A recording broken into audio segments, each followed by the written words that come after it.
Resource பர்சனாகவும் இலங்கை தென்கிழக்கு பல்கலைக்கழகத்தின் சிரேஷ்ட விரைவாளர் கலாநிதி சிப்லி சார் அவர்களை நாங்கள் இன்றைய நிகழ்வுக்கு நாங்கள் அழைத்திருக்கின்றோம்.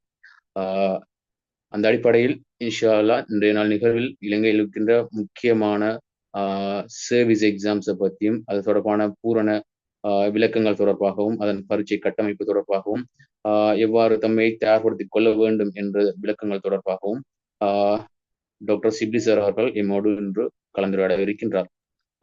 அந்த அடிப்படையில் இதில் கலந்து சிறப்பித்துக் கொண்டிருக்கின்ற அனைத்து பார்ட்டிசிபென்ட்ஸும் நிகழ்வு முடியும் வரை தங்களது பூர்ண ஒத்துழைப்பினை வழங்கி இதில் கூறப்படுகின்ற அனைத்து விடயங்களையும் கருத்தில் கொண்டு தங்களுக்கு தேவையான தயார்படுத்தல்களையும் தமக்கு தேவையான தகவல்களையும் சேகரித்துக் கொள்ளுமாறும் கேட்டுக்கொள்ளப்படுகின்றீர்கள். அந்த அடிப்படையில் இன்று நாள் நிகழ்வுக்கு நாங்கள் செல்லலாம் என்று நினைக்கின்றேன். எம்மோடு இன்று இணைகின்றார் இலங்கை தென்கிழக்கு பல்கலைக்கழகத்தின் சிரேஷ்ட விரிவியாளர் கலாநிதி சிப்லி சார் அவர்கள். Sir, over to you. Yes, thank you very much. இந்த ஒரு undergraduate association, social service அசோசியேஷனுடைய தலைவர் சகோதரர் முன்சிப் அவர்களுக்கு நன்றிகளை கூறிக்கொண்டு நாங்கள் இந்த நிகழ்வினை நாங்கள் ஆரம்பிக்கலாம் என்று நினைக்கின்றோம். அந்த வகையிலே இன்றைய நிகழ்வானது உண்மையில் இலங்கையில் காணப்படக்கூடிய நாடளாவிய சேவைகள் என்று சொல்வார்கள். அதாவது ஆல் ஐலண்ட் சர்வீசஸ் என்று பல சர்வீசஸ்கள் இலங்கையிலே காணப்படுகின்றன. இருந்த போதிலும் ஒரு சில வரையறைக்குள் நாங்கள் இந்த நிகழ்வினை வரையறுக்க வேண்டும் என்பதற்காகவும் முக்கியமான விடயங்களை முதலாவது கட்டமாக உங்களோடு பகிர்ந்து கொள்ளலாம் என்பதற்காகவும் நாங்கள் பிரதானமான சில சேவைகளை நாங்கள் இந்த நிகழ்விலே நாங்கள் இணைத்திருக்கிறோம். அதிலே முக்கியமாக ஆல் ஐலண்ட் சர்வீசஸ் என்று சொல்லக்கூடிய நாடளாவிய சேவைகள் பற்றிய ஒரு அறிமுகத்தை வழங்குவதே இந்த நிகழ்வினுடைய பிரதானமான நோக்கமாக இருக்கின்றது. அதாவது என்னென்ன வகையான சர்வீசஸ்கள் காணப்படுகின்றன, அவற்றுக்கு தோற்றுவதற்கு என்ன தகுதிகள் தேவை, அந்த பரீட்சைகளானவை எந்த சிலபஸுக்குள் வரும், அந்த பரீட்சைக்கு எவ்வாறு தயாராவது, எதனை படிக்க வேண்டும் போன்ற என்னென்ன பிற தகுதிகள் நமக்கு பரீட்சைக்கு தோற்றுவதற்கு தேவை உட்பட முக்கியமான சில விடயங்கள் இந்த நிகழ்விலே நாங்கள் கலந்துரையாடலாம் நினைக்கின்றேன். இதை உங்களுடைய கேள்வி பதில்களுக்கும் கூட இதுல இடம் இருக்கின்றது. எனவே கேள்விகள் இருப்பவர்களுக்கு நாங்கள் அதற்கான நேரங்களை தருகின்றோம். நீங்கள் அந்த சந்தர்ப்பத்தை பயன்படுத்தி கொள்ள வேண்டும் என்று நாங்கள் கேட்டுக்கொள்கிறோம். அந்த வகையிலே இந்த நிகழ்விலே நாங்கள் முக்கியமாக 6 சர்வீசஸ்கள் பற்றி நாங்கள் இன்று பார்க்க இருக்கின்றோம். அதே போல இன்னும் சில விடயங்களையும் நாங்கள் கலந்துரையாட இருக்கின்றோம். அதற்கிடையில் என்னுடைய குரல் தெளிவாக கேட்கிறதா, அதே போல உங்களுக்கு தெரிகிறதா என்பதை ஒரு முறை உறுதிப்படுத்திக் கொள்ளுமாறு கேட்டுக்கொள்கின்றேன்.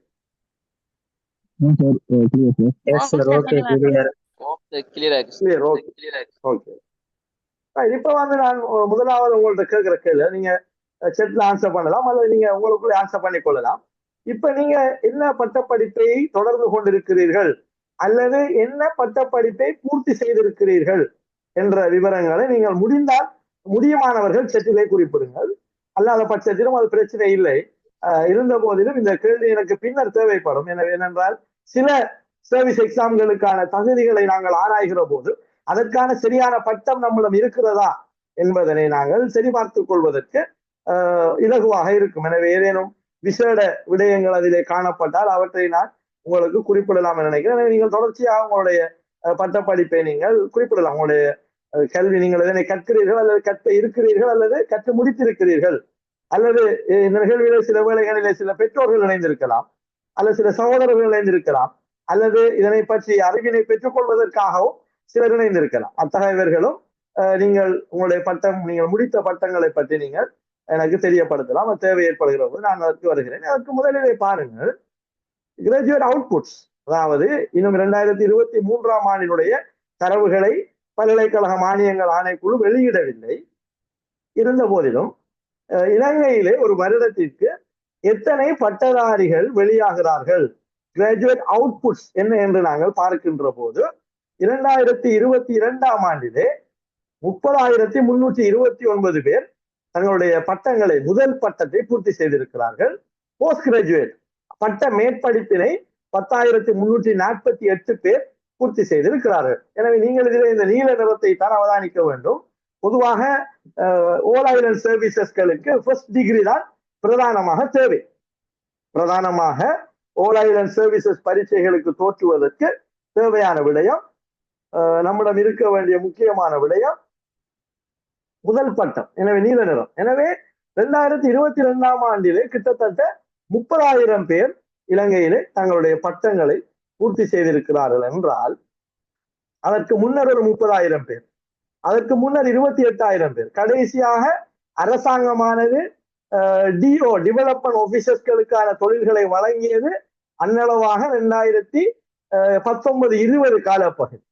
எனவே அதிலே நாங்கள் 19-20 விடுத்தால் கூட கிட்டத்தட்ட 61,000 பட்டதாரிகள் 2021 மற்றும் 22 காலப்பகுதியிலே வெளியாகி இருக்கிறார்கள். அவர்களுக்கு அரசாங்கமானது ஆசிரியர் நியமனங்களை வழங்கி இருக்கிறது. அதே போல சில போட்டி பரீட்சைகளை அடிப்படையாக கொண்டு சில நியமனங்களை வழங்கி இருக்கிறது. அதிலே நாங்கள் ஒரு 10,000 பேரை அப்படி நீக்கினாலும் கிட்டத்தட்ட 50,000 பட்டதாரிகள் அரச துறையொன்றிலே தொழில் வாய்ப்பினை பெறுவதற்கான சந்தர்ப்பத்தை காத்து கொண்டிருக்கிறார்கள். அல்லது வெளிநாடுகளுக்கு சிலர் சென்றிருக்கலாம், தனியார் துறை நிறுவனங்களிலே வேலை செய்திருக்கலாம், தொழில் முயற்சியாளர்களாக சிலர் இருக்கலாம். இப்படியும் சில பட்டதாரிகள் இருக்கக்கூடும். இருந்த போதிலும் கிட்டத்தட்ட கடந்த 2 ஆண்டுகளிலே அரசாங்கம் தொழில் வழங்காத 2 ஆண்டுகளிலே கிட்டத்தட்ட 60,000 பட்டதாரிகள் இருக்கிறார்கள் என்று சொன்னால், உண்மையிலேயே நாங்கள் பொதுவான ஒரு தொழில் வாய்ப்பை நோக்கி காத்திருந்தால் எமக்கான தொழில் வாய்ப்பினை உறுதிப்படுத்திக் கொள்வதில் ஒரு சிரமமான சூழ்நிலை காணப்படுவதனை நீங்கள் அவதானிக்கக்கூடியதாக இருக்கிறது. நான் இதனை பயமுறுத்துவதற்காக சொல்லவில்லை. இந்த போட்டி பரீட்சைகள் அதே போல பரீட்சைகள் எழுதி தொழில் பெறுவதற்கான அவசியத்தை வலியுறுத்துகிறேன். பொதுவாக பரீட்சைகள் ஏதுமின்றி அரசாங்கம் இதற்கு பின்னர் தொழில் வழங்குமா என்பது பற்றியும் சரியான ஒரு தெளிவின்மை காணப்படுகிறது என்பதனையும் நாங்கள் ஒத்துக்கொள்ளத்தான் வேண்டும்.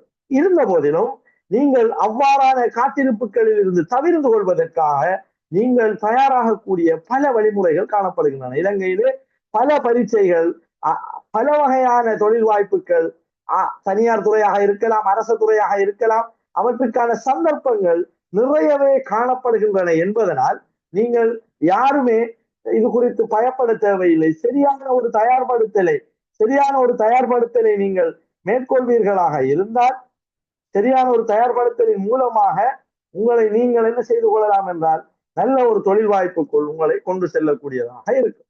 எனவே பாருங்க, அரச அதாவது ஆல் ஐலண்ட் சர்வீசஸ் என்பது பொது நிர்வாக மாகாண சபைகள் மற்றும் உள்ளூராட்சி அமைச்சின் கீழ் வருகின்ற விடயம். அதிலே 2 விதமான சேவைகள் காணப்படுகின்றன. ஒன்று நாடளாவிய சேவை, அதைத்தான் நாங்கள் இன்று பார்க்க இருக்கிறோம். உங்களுக்கு ஸ்கிரீன் தெரியுதா? உங்களுக்கு வெப்சைட் தெரியுதா? எஸ்,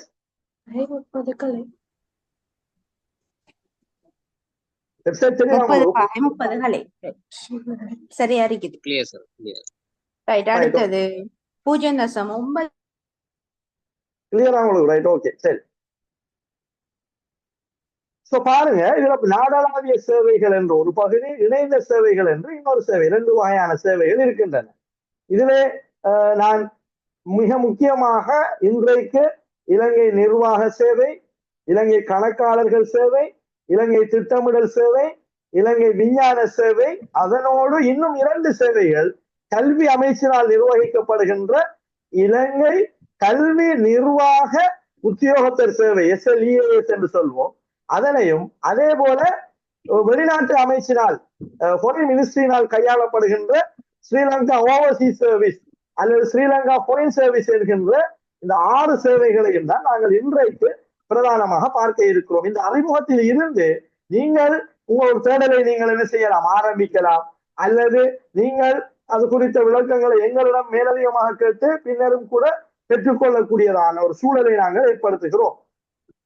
அந்த வகையிலே நீங்கள் பார்க்கலாம், pubad.gov.lk என்ற இணையதளத்திலே சேவைகள் பகுதிக்கு சென்றால் அந்த சேவைகளை பற்றிய சிறிய அறிமுகம், இதிலே எவ்வாறு வேலைக்கு ஆட்கள் எடுக்கிறார்கள், என்ன தகுதி என்பது என்ற விடயங்கள் இதிலே இல்லை.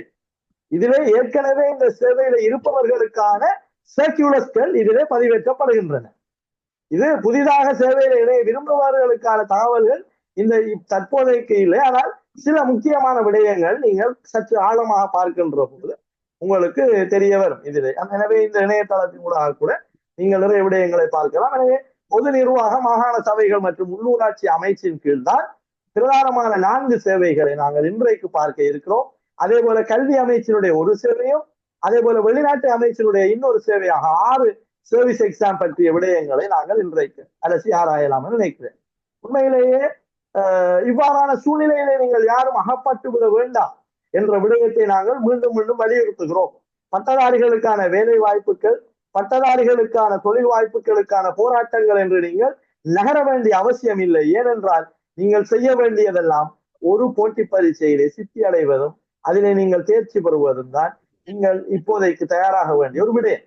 எனவே நீங்கள் அவ்வாறு தயாராகின்ற போது நீங்கள் ஒரு பரீட்சையின் மூலமாகவும் ஒரு நேர்முக பரீட்சையின் மூலமாகவும் அரச உயர் பதவிக்கு நீங்கள் மிக விரைவாகவே வந்துவிடக்கூடிய ஒரு சூழ்நிலை காணப்படுகிறது. உண்மையிலேயே போட்டி பரீட்சையிலே சித்தி பெறுகின்ற ஒருவர் மிக இலகுவாக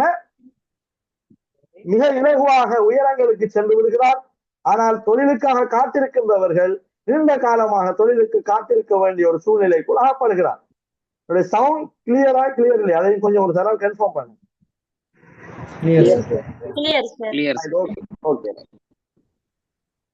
எனவே அந்த வகையில நீங்க ஒரு பட்டதாரியாக இருந்தால் அல்லது நீங்க பட்ட படிப்பை மேற்கொள்ளுகின்ற ஒரு மாணவராக இருந்தால் நீங்க பார்க்கலாம், உங்களுக்கு நிறைய வழிகள் இருக்குது.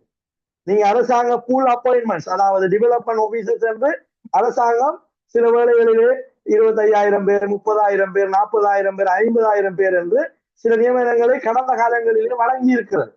அவ்வாறான தொழில் வாய்ப்பினை நீங்கள் எதிர்நோக்குகிறீர்களா?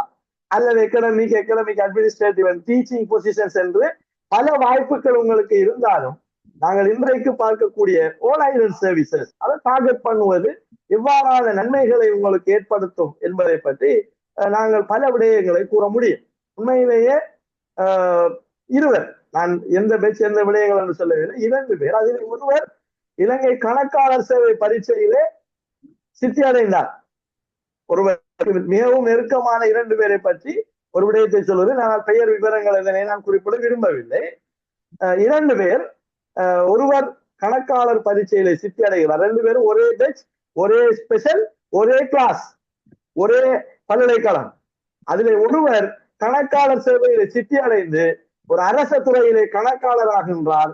ஆனால் அதே பேட்சை சேர்ந்த மற்றவர் அந்த கணக்காளருக்கு உதவியாளராக அந்த ஆபீஸில் இணைகிறார். பாருங்க, ஒரு போட்டி பரீட்சை ஏற்படுத்துகிற மாற்றங்களை பாருங்க. ஒரு போட்டி பரீட்சையில சித்தி அடைவதன் மூலமாக நான் மற்றவரை பற்றி நான் கதைக்கிறேன், அவர் ஒரு தொழிலுக்கு தான் போறார், அது பிழை அல்ல. நான் சொல்ல வருவது, ஒரு பரீட்சையில சித்தி அடைவது உங்களை திடுமென ஒரு உயரத்துக்கு கொண்டு சேர்க்கிறது, ஒரு உயரமான ஒரு இடத்துக்கு உங்களை கொண்டு அழகு பார்க்கிறது என்ற விடயங்களை நீங்கள் பார்க்கலாம். ஏன் நான் மிகவும் சந்தோஷமாக சொல்லுகின்ற ஒரு விடயம் என்னவென்றால், என்னுடைய மாணவர்களிலே ஒரு சிலர் இந்த பரீட்சைகளிலே சித்தி அடைந்து அவர்களை சந்திப்பதற்கு நான் காத்திருந்த சம்பவங்களும் இருக்கிறது. அது எனக்கு மிகவும் மகிழ்ச்சியாக இருந்தது. உண்மையிலே நான் காத்திருப்பதை சுமையாக கருதவில்லை, அதனை ஒரு மகிழ்வாகத்தான் கருதுகிறேன். ஏனென்றால் அப்படி ஒரு உயரமான இடத்திலே, ஒரு அப்பாயின்மெண்ட் எடுத்து சந்திக்கக்கூடிய உயரத்திலே நம்முடைய மாணவர்கள் இருக்கிறார்கள் என்பது அதற்கு கற்பித்துக் கொடுத்த ஆசிரியர்கள் பெருமைப்படாமல் வேறு யார் அந்த சந்தோஷத்தை அனுபவிப்பது?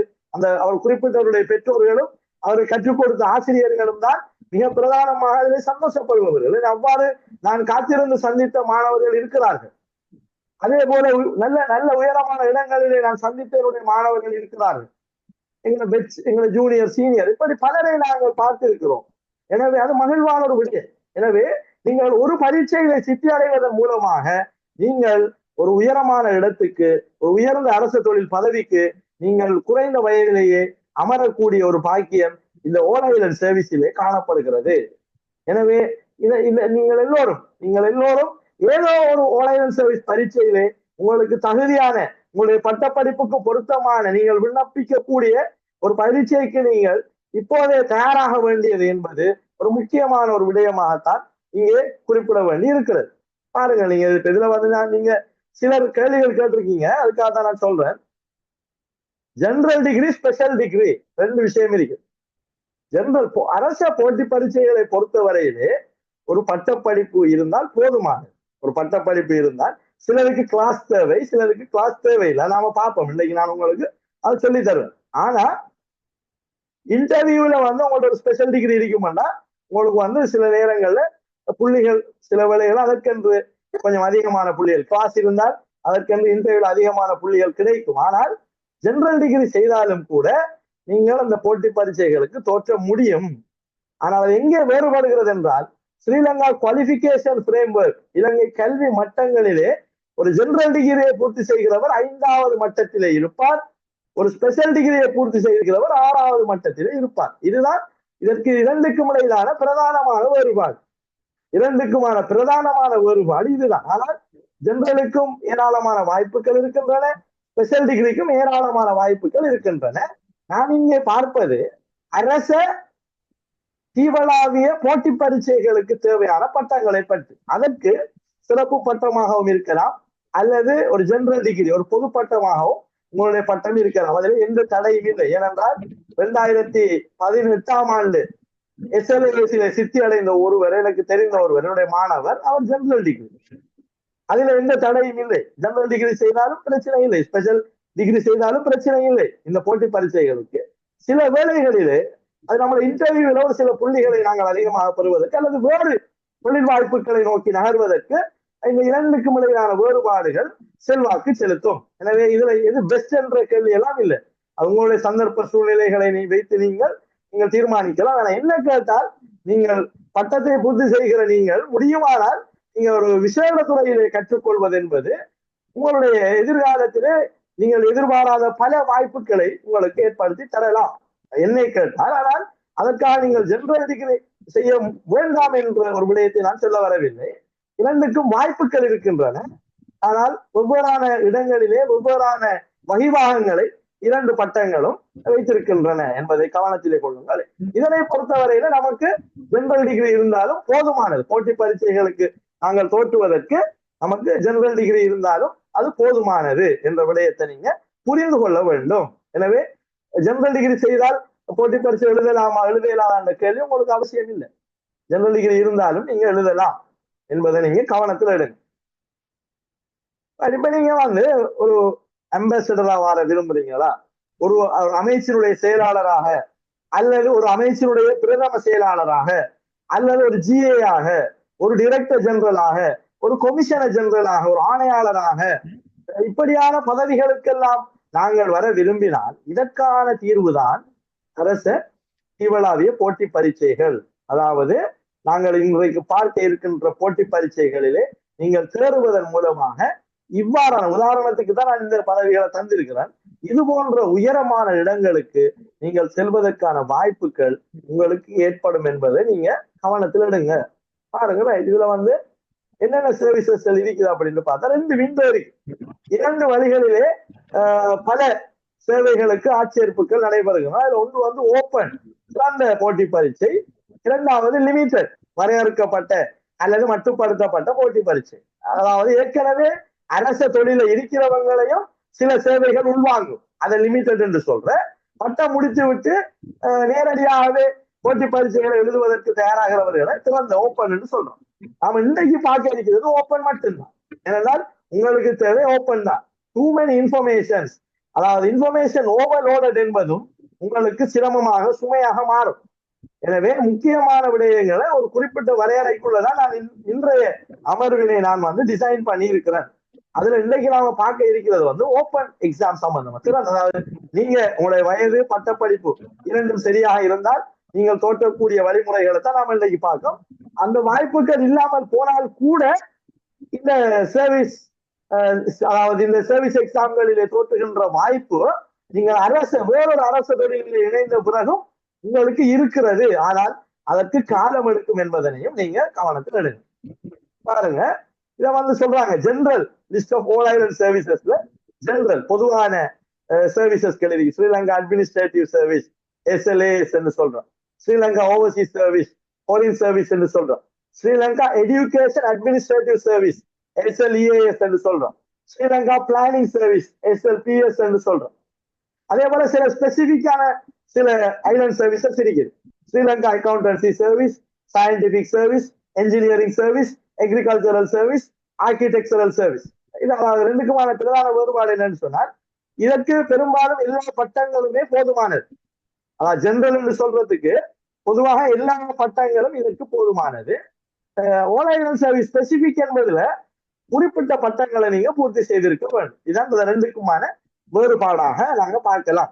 சில பட்டப்படிப்புகள் இரண்டுக்கும் பொதுவாக இருக்கும், சில பட்டப்படிப்புகள் ஒன்றுக்கு மட்டுமே பொதுவாக இருக்கும், சிலது மற்ற இதுக்கு பொதுவாக இருக்கும். எனவே இந்த விடயத்தை நீங்க சற்று அவதானமாக எடுத்துக்கொள்ளும்.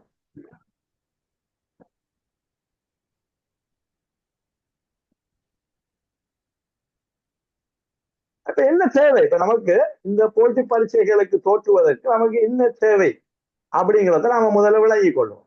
நமக்கு என்ன தேவை என்றால், முதலாவது டிகிரி, ஒரு பல்கலை பட்டம், அங்கீகரிக்கப்பட்ட இலங்கை பல்கலைக்கழக மானியங்கள் ஆணைக்குழுவினால் அங்கீகரிக்கப்பட்ட ஒரு பட்டம். அதே போல வயது, ஏஜ். மூன்றாவது சிட்டிசன்ஷிப், நீங்க இலங்கை பிரஜையா இருந்தா சரி. மூன்றாவது தனக்கு நம்ம எல்லாருக்கும் இருக்குது.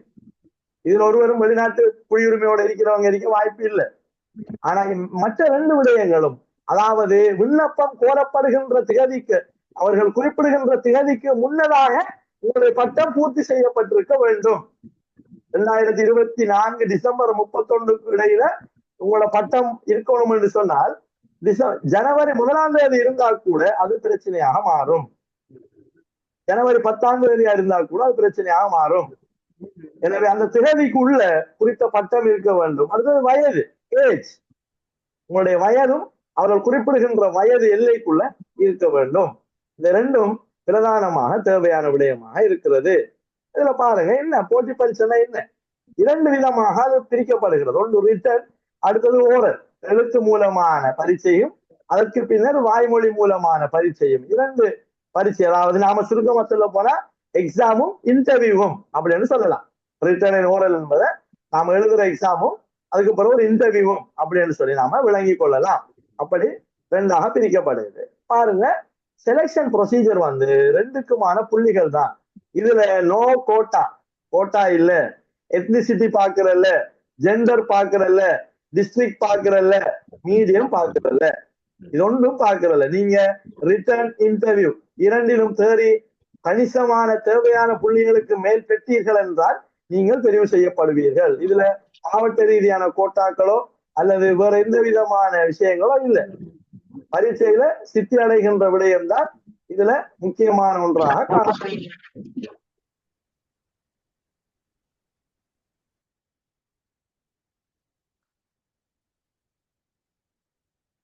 ஸ்கிரீன் தெரியுதானே? Screen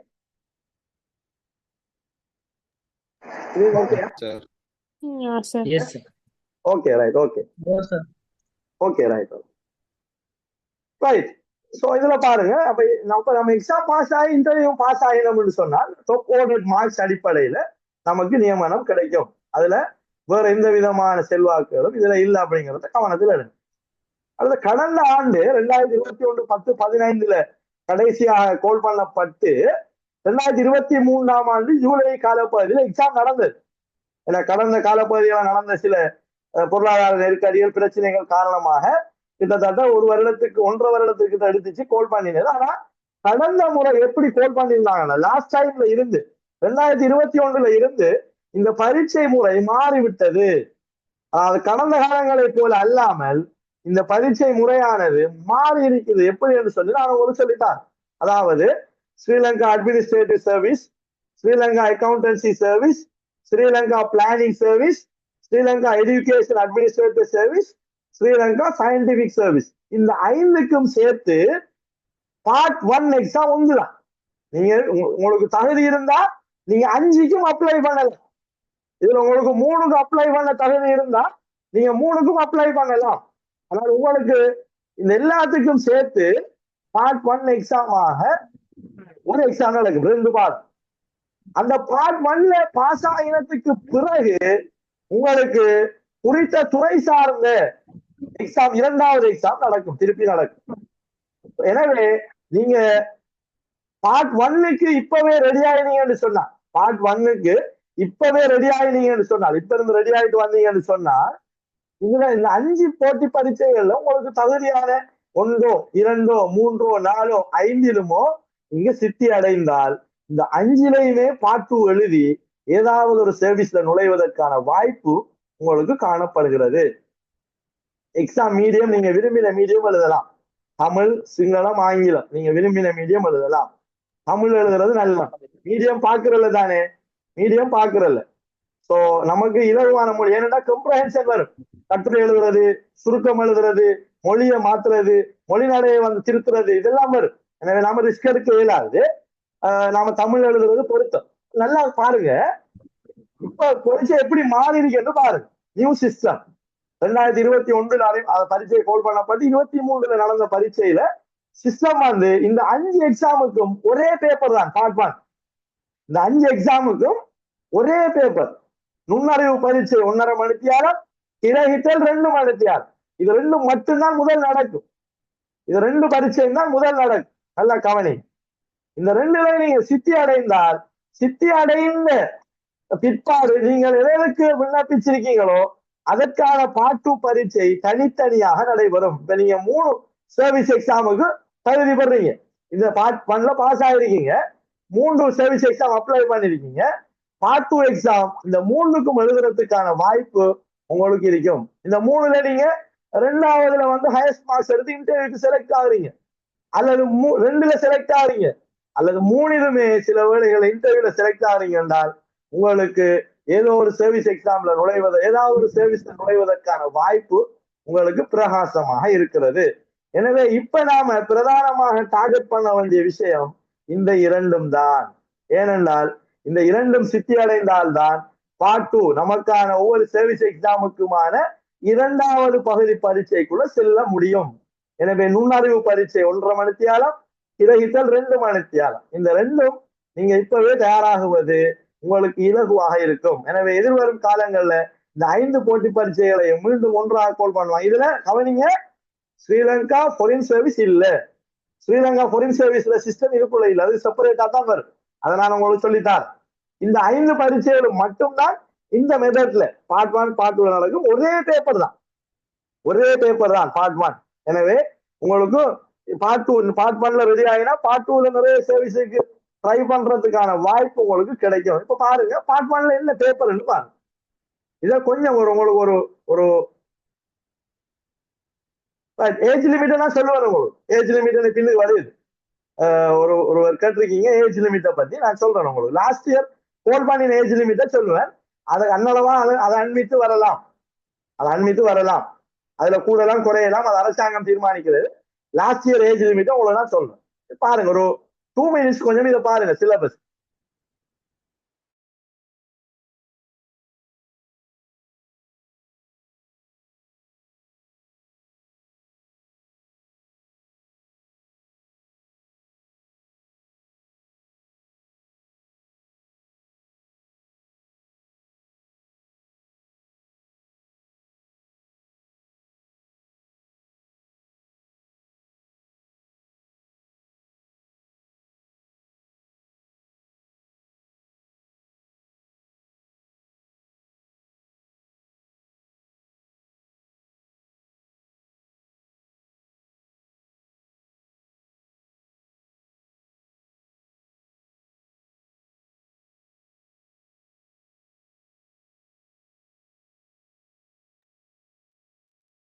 right. நான் பேசுறது கேக்குதா?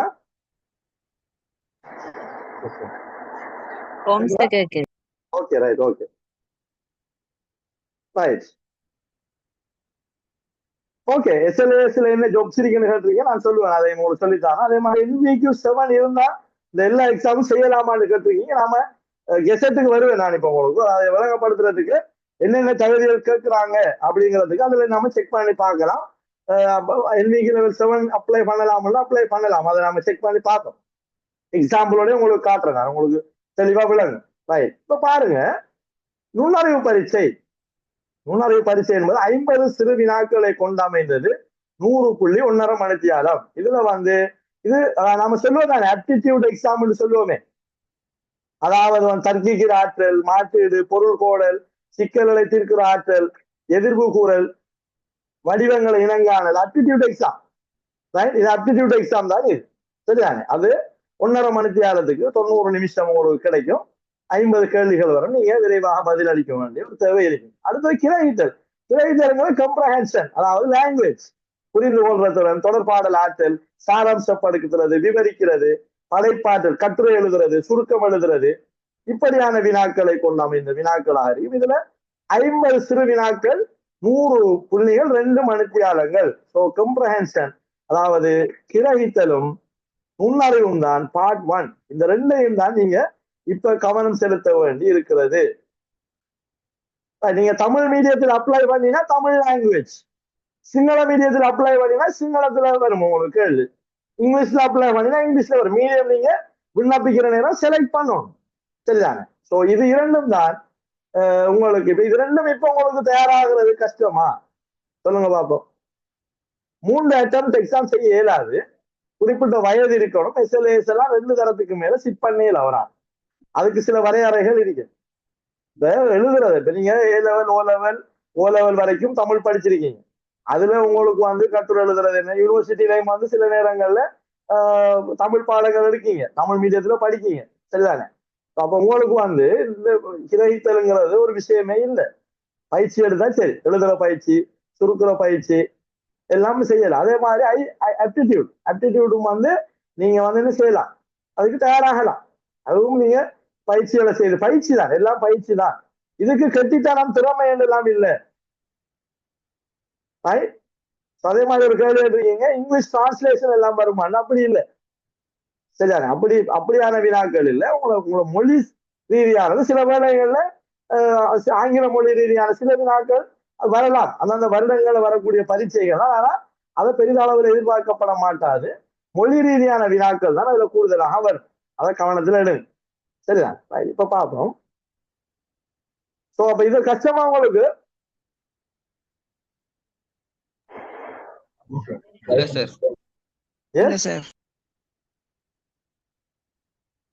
கஷ்டம் இல்ல. ரைட். அப்ப நாம பார்ட் 1க்கு நாம தயாராகலாம். ரைட், பார்ட் 1க்கு நாம தயாராகலாம். சரிதான்? ரைட். இப்ப நாம ஒவ்வொரு சேவையை பத்தி நான் சுருக்கமா சொல்றேன். ஒவ்வொரு சர்வீஸை பத்தி. இலங்கை நிர்வாக சேவைக்கு ஒரு வரலாறு இருக்கிறது. அதை நாம வரலாறு பார்க்க தேவையில்லை. ஆரம்பத்துல இருந்து இப்ப இலங்கை காலனித்துவ ஆட்சி காலத்துல இருந்து சில சில அடிப்படைகள்ல இந்த நிர்வாக சேவைக்கான சில ஆரம்ப காலங்கள் நடந்திருந்தாலும் கூட 72ஆம் ஆண்டுக்கு பின்னர் இலங்கை ஒரு குடியரசாக பிரகடனம் செய்யப்பட்ட பின்னர் இலங்கை நிர்வாக சேவை என பெயரிடப்பட்டு இலங்கையினுடைய முதற்தர சிவில் சேவை இதுதான். இலங்கையினுடைய ஹை ப்ரொஃபைல் கவர்மெண்ட் ஜாப், இலங்கை அரச சேவைகள்ல சிவில் சேவை, மக்களுக்கு ஆற்றுகின்ற பணிகளில் மிகவும் பவர்ஃபுல்லான சர்வீஸ் நிர்வாக சேவை தான். எனவே இதுல நீங்க என்னென்ன பாடங்கள் என்ன விஷயங்கள் நான் சொல்லித்தாங்க. அதே போல கணக்காளர் சேவை, இலங்கையில அக்கௌண்டன்ஸ், அரச அனுமதி பெற்ற அரசாங்க கணக்காளராக இருக்கின்ற சேவை தான். இது ஆரம்பத்துல வேற ஒரு அமைச்சுக்கள் இருந்தாலும் 2015ஆம் ஆண்டுக்கு பின்னர் பொது நிர்வாகம் மற்றும் முகாமைத்துவ அமைச்சின் கீழ் கொண்டு வரப்பட்டு இப்ப பப்ளிக் அட்மினிஸ்ட்ரேஷன் மினிஸ்ட்ரி தான் இந்த அக்கௌண்டன்சி சர்வீஸுக்கான வேலைகளை தான் செய்யுது. ஒரு கேள்வி இருக்குது, தமிழ் ஸ்பெஷல் எடுத்தவர்களுக்கு மட்டுமா சுருக்கம்? இல்லை, அப்படி இல்லை, எல்லாருக்கும் தான். எல்லாருக்கும் அதான் எக்ஸாம். நீங்க இந்த பரீட்சைக்கு எழுத போனால் எல்லாருமே இந்த எக்ஸாம் எழுதணும். தமிழ் ஸ்பெஷல் செஞ்ச அவர்களுக்கு மட்டும் இல்லை, அப்படி இல்லை. எல்லா டிகிரியும் இந்த போட்டி பரீட்சைகளுக்கு முன்னால் ஒன்றுதான். அதை விளங்கி கொள்ளுங்க. நீங்க என்ன பட்டம் முடித்திருந்தாலும் போட்டி பரீட்சைகளுடைய அடிப்படையிலே எல்லா பட்ட படிப்புகளும் ஒன்றாகத்தான் பார்க்கப்படும். எல்லாரும் அப்ளை பண்ணலாம். சரிதானே? எல்லாரும் அப்ளை பண்ணலாம். அந்த விஷயத்தை கவனத்தில் எடுங்க.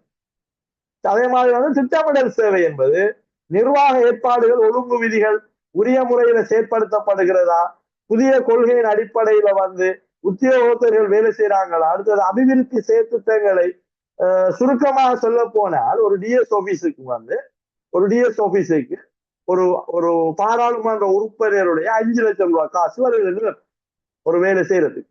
இந்த 5 லட்சம் ரூபாய் காசை ஒரு டிஎஸ்ஓட சேர்ந்து ஒரு கணக்காளரோடு இணைந்து இலங்கை திட்டமிடல் சேவையை சேர்ந்த உதவி திட்டமிடல் பணிப்பாளர் அல்லது பிரதி திட்டமிடல் பணிப்பாளர் மாவட்டத்துக்கு இருப்பார். டிஸ்ட்ரிக்ட் கண்டு திட்டமிடல் மாவட்ட திட்டமிடல் பணிப்பாளர் இருப்பார்.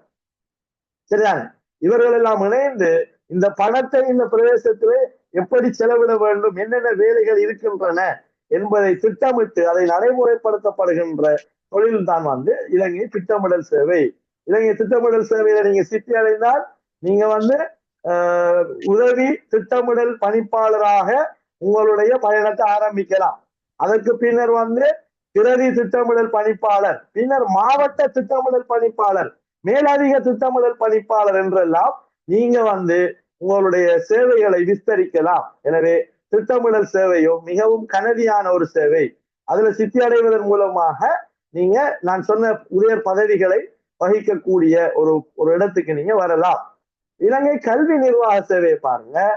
இதுல நிறைய இலங்கை கல்வி அமைச்சு தான் கல்வி நிர்வாக சேவையை கவனிக்குது. ஸோ இதை பத்தி தான் நாம பார்க்க போறோம். இதுல இலங்கை கல்வி அமைச்சுங்கிற teacher educator service, principal service, teacher service எல்லாம் வேற சர்வீஸ் இருக்கு. நம்ம அதுக்கு வரலன்னா டீச்சர் அட்வைசர் சர்வீஸ் எல்லாம் இருக்குது. அது கல்வி அமைச்சினுடைய வேற வேற சர்வீஸ்கள். அது அல்ல நாம இப்ப பார்க்கிற அரச அதாவது என்னன்னு சொல்றோம் நாம இவளாவிய சேவை அடிப்படையிலான தொழில் வாய்ப்புகளை தான் நம்ம பிரதானமா பார்க்கணும். எனவே SLEAS என்பது இலங்கை கல்வி நிர்வாக உத்தியோகத்தில், அதாவது நீங்க ஒரு அசிஸ்டன்ட் டைரக்டர் ஆஃப் எஜுகேஷன், ஒரு ADE ஆக அல்லது ஒரு DDE ஆக டெபுட்டி டைரக்டர் ஆஃப் எஜுகேஷன், அல்லது ஒரு ZD ஆக ஜோனல் டைரக்டர் ஆஃப் எஜுகேஷன், அல்லது ஒரு PDE ஆக அதாவது ப்ரொவின்சியல் டைரக்டர் ஆஃப் எஜுகேஷன், இப்படியான பதவி நிலைகளுக்கு வருவதற்கு உங்களுக்கு இது முக்கியமான ஒன்றாக இருக்குது. அதே போல இந்த நிகழ்வுல நான் இந்த சம்பள அளவு திட்டங்களை பற்றி நான் இதுல கலந்துரையாடவில்லை. ஏனென்று சொன்னால் இந்த சம்பள மட்டங்கள் அடிப்படை சம்பளத்தில இருந்து மேலதிக கொடுப்பனவுகள், மேலதிக படிகள் என்று நிறைய ஃபெசிலிட்டிஸ்கள் இருக்கு, வரப்பிரசாதங்கள் நிறைய இருக்குது. அதனால நான் சம்பள ஒப்பீடுகளை செய்வது பொருத்தமில்லை என்பதனால நான் இதை நான் குறிப்பிட்டிருக்கேன். ஒரு சர்வீஸ் எக்ஸாமுக்கு அப்ளை பண்ணலாமான்னா அப்ளை பண்ணலாம், அது உங்களோட விருப்பம். நீங்க அதை அப்ளை பண்ணி உங்களுக்கு அது ஏற்குமானா நீங்க செய்யலாம். ஒரு சர்வீஸ் எக்ஸாம் அப்ளை பண்ண பிரச்சனை இல்லை. ரைட்? ஸோ நாம பார்ப்போம் SLEASக்கு என்ன தகுதி வேணும்னு கேட்டிருக்கீங்க. நான் எல்லாத்தையுமே உங்களுக்கு சொல்லி தருவேன் இல்லை சரியா? ரைட்? நான் இந்த பிரதானமான விஷயங்கள் எல்லாவற்றையுமே நான் உங்களுக்கு கவர் பண்ணுவேன். இப்ப இலங்கை விஞ்ஞான சேவை இருக்கு. இலங்கை விஞ்ஞான சேவையில நாம பார்ப்போம் டீட்டெயிலா அந்த கெசட்ல என்னென்ன தொழில்கள் இருக்குது விஞ்ஞான சேவைக்கு அப்படின்னு சொல்லி நான் உங்களுக்கு சொல்லுவேன். அதுல நீங்க பார்க்கலாம். அதே போல இலங்கை வெளிநாட்டு அலுவல்கள் சேவை, நீங்க ஒரு வெளிநாட்டுல ஒரு வெளிநாட்டு தூதுவர் ஆலயத்துக்கு ஒரு நாட்டுக்கான இலங்கைக்கான செயலாளராக, முதன்மை செயலாளராக, வெளிநாட்டு தூதுவராக செல்வதற்கான வாய்ப்பினை இந்த ஃபாரின் சர்வீஸ் ஏற்படுத்தும். அதுவும் ஒரு முக்கியமான சேவையாக பார்க்கப்படுகிறது. இப்ப இறுதியாக கோரப்பட்ட வர்த்தமானியை கொஞ்சம் நாம பார்ப்போம் சரியா? இறுதியாக கோரப்பட்ட வர்த்தமானியை பார்ப்போம். அதுல இருந்து நாம குயிக்கா மற்ற விஷயங்களுக்கு போவோம். நான் நினைக்கிறேன் என்னோட அரை மணித்தியாலத்துக்குள்ள என்னுடைய எல்லா விடயங்களையும் உங்களோடு பகிர்ந்து கொள்ள முடியும். அதற்கு பிறகு உங்களுடைய கேள்விகளுக்கு நான் பதிலளிப்பதற்கான சந்தர்ப்பம் இருக்கிறது, அதையும் நாம கவனத்தில் எடுப்போம். இப்பவே கேள்விகள் இருந்தா நீங்க டெக்ஸ்ட்ல கேட்கலாம், இப்பவே நீங்க கேட்கலாம்.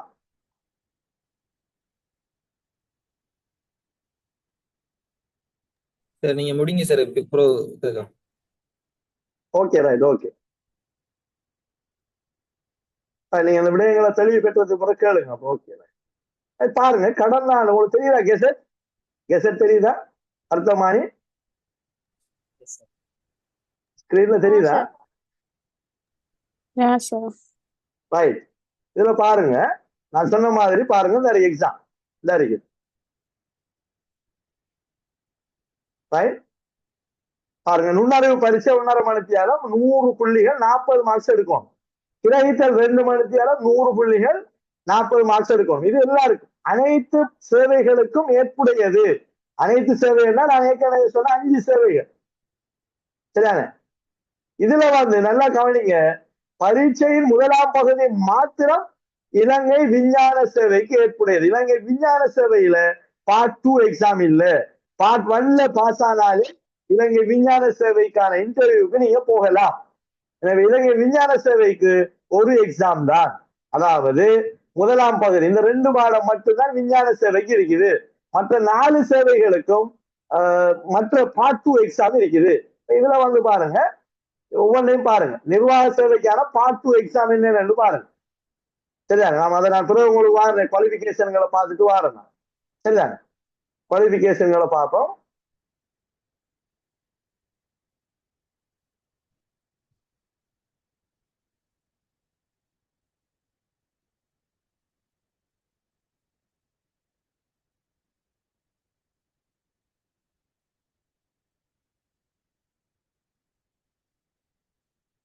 Right, okay. பாருங்க, நீங்க சம்பளத்தை கேட்டீங்க. 2016ஆம் ஆண்டுல வந்து பேசிக்ல தொடங்கி அந்த படிகள் வந்து போகுது. ஆனா இதை விட சலரி கால்குலேஷன் வித்தியாசம் உண்மையா. சரிதானே? சோ நான் அதை வந்து நான் இதுல டீட்டெயிலா போக விரும்பல. வயதெல்லையை கேட்டீங்க. பாருங்க, வயதெல்லையை பாருங்க. இலங்கை நிர்வாக சேவை, கணக்காளர் சேவை, திட்டமிடல் சேவை, இந்த 3 சேவைகளுக்கும் கடந்த முறை 22 வயது தொடக்கம் 28 வயது வரை இருக்கணும்னு கேட்டிருக்குது. இலங்கை கல்வி நிர்வாக சேவைக்கு, ஸ்ரீலங்கா எஜுகேஷன் அட்மினிஸ்ட்ரேட்டிவ் சர்வீஸுக்கு 22 வயது தொடக்கம் 32 வயது வரை இருக்கணும்.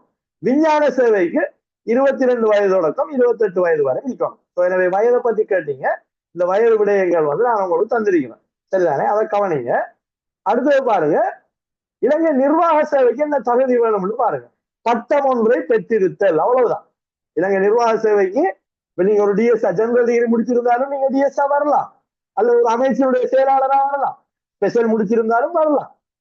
சரிதானே? பட்டம் ஒன்றை பெற்றிருத்தல், அதுதான் நிர்வாக சேவைக்கு தேவை. கணக்காளர் சேவையை பாருங்க. கணக்காளர் சேவைக்கு நிறைய ஆப்ஷன் இருக்கு. வர்த்தகம், முகாமைத்துவம், கணக்கீடு, பொருளியல் போன்ற துறைகளில் பட்டம் ஒன்றை பெற்றிருத்தல். மேனேஜ்மெண்டோ, பிகாமோ, அக்கவுண்டிங் ஸ்பெஷல், எக்கனாமிக்ஸ் போன்ற துறைகளை வந்து பட்டம் ஒன்றை பெற்றிருத்தல். அல்லது அது அப்படி இல்லாட்டி இலங்கை தொழில்நுட்ப கல்லூரியின் அல்லது இலங்கை உயர் தொழில்நுட்ப கல்வி நிர்வாகத்தின் கணக்கீடு அல்லது வர்த்தகம் பற்றிய உயர் டிப்ளோமா, HNDA என்று சொல்லுவோமே, higher national diploma in accounting, சிலியட்ல அல்லது டெக்னிக்கல் காலேஜ்ல வந்து அக்கவுண்டிங்ல ஹையர் டிப்ளோமாவோ அல்லது நேஷனல், அதாவது ஹையர் நேஷனல் மேனேஜ்மெண்ட் டிப்ளோமாவோ பெற்றிருந்தாலும் கணக்காளர் சேவைக்கு விண்ணப்பிக்கலாம். அப்படி இல்லைன்னு சொன்னால் இலங்கை பட்டய கணக்காளர், அதாவது டிகிரி இல்லை உங்கள்கிட்ட, சிலியட்ல நீங்க படிக்கல, சரியா? நல்லா கவனிங்க. இதுக்கான வாய்ப்புகள் எப்படி எல்லாம் இருக்கின்றத பாருங்க. சரிதானே? ஆனா நீங்க வந்து ஒரு பட்டய கணக்காளர் நிறுவனத்துல வந்து லெவல் 2, அதாவது இடைநிலை பரீட்சை, அதை பூர்த்தி செய்திருந்தால், சரிதானே, சார்ட்டர்ட்ல வந்து ஸ்டேஜ் 2 வரைக்கும் பூர்த்தி செய்திருந்தால் உங்களுக்கான அந்த பரீட்சை எழுதுறதுக்கான சந்தர்ப்பங்கள் இருக்கு. சான்றிதழ் 2 அதை நீங்க பூர்த்தி செய்திருக்கோம். அதாவது சார்ட்டர்ட், சீமா, ACCA இந்த மாதிரியான பட்டய கணக்காளர் நிறுவனத்தினுடைய அல்லது பொதுநலவாய நாடு ஒன்று, UK சீமாவை தான் சொல்றாங்க, சீமா ACCA சொல்றாங்க. சரியா? இலங்கையில வந்து சார்ட்டர்ட் சொல்றாங்க.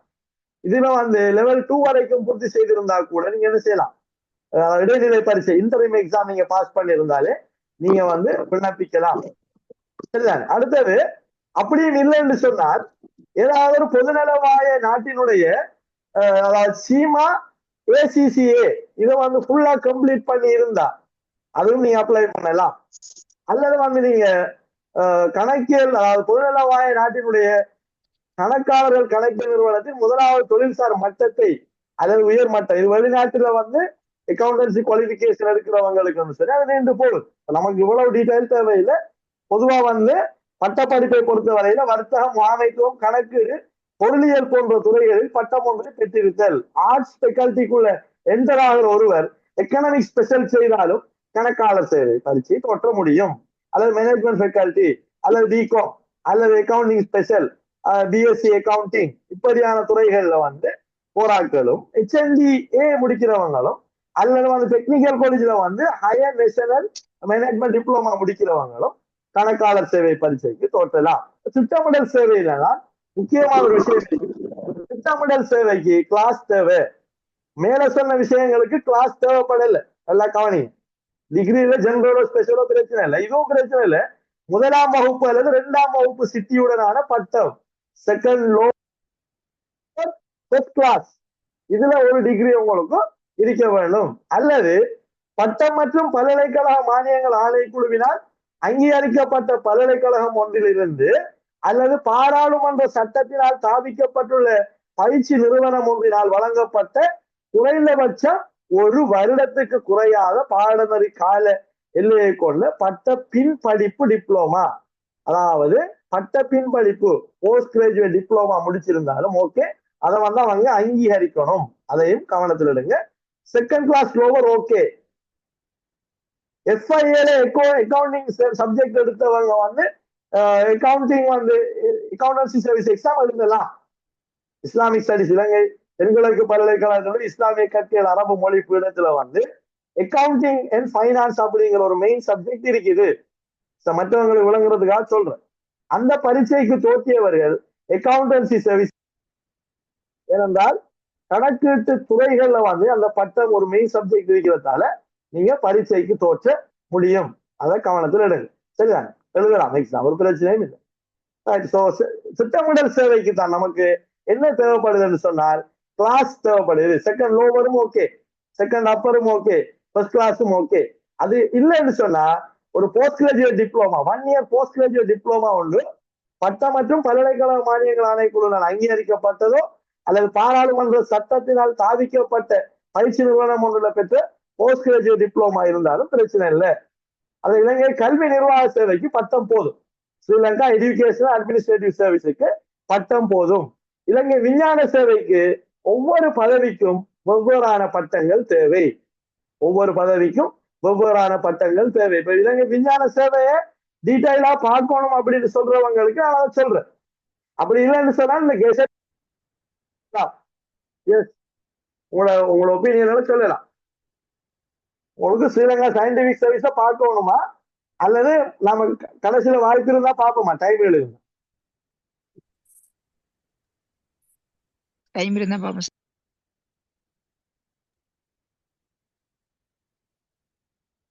எஸ் ஓகே, கொஞ்சம் குயிக்கா பார்ப்போம். உதவி பணிப்பாளர், அதாவது தேசிய நூதன சாலை திணைக்களத்துல பிஎஸ்சி கிராஜுவேஷன் நிறைய இருக்கீங்க. ஓகே, பிஎஸ்சி மட்டும் இல்ல, வரலாறு அல்லது தொல்பொருளிய துறையில் விசேட சித்தி பெற்றிருந்தால், அதாவது நீங்க ஆர்ட்ஸ் ஃபேக்கல்டியில ஹிஸ்டரி பாடம் எடுத்திருந்தால் தேசிய நூதன சாலை திணைக்களத்தினுடைய உதவி பணிப்பாளராக வருவதற்கான பரீட்சை எழுதலாம். உங்களுக்கு நல்லா தெரிஞ்சு சொல்றேன், ஸ்ரீலங்கா சயின்டிபிக் சர்வீஸுக்கு பார்ட் 1 மட்டும்தான், பார்ட் 2 இல்ல. பார்ட் 1ல நீங்க ஹையஸ்ட் மார்க்ஸ் எடுத்து இன்டர்வியூக்கு உங்களோட ரிசல்ட்ஸுக்கு ஏற்ற மாதிரி உங்களுக்கு எதற்கான வாய்ப்புகள் இருக்கும் என்று சொன்னால் அதற்கான தொழில் வாய்ப்பு.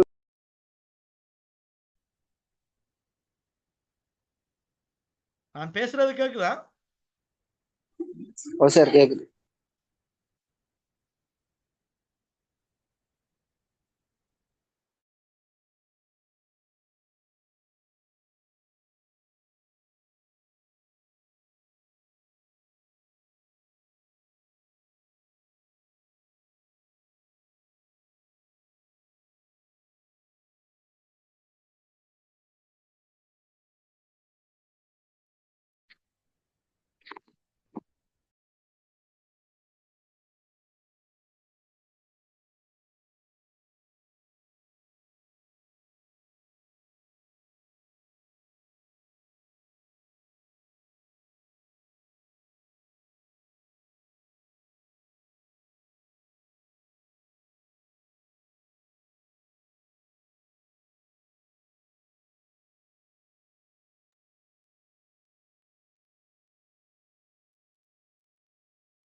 இப்ப நான் பேசுறது கேக்குதா?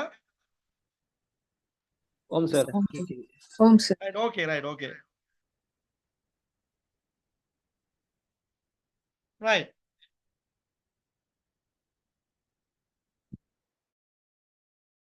இப்ப நாம அந்த விஷயங்களுக்கு வருவோம். இப்போ ஓகே தானே சவுண்ட்? ஆமா ஓகே சார்.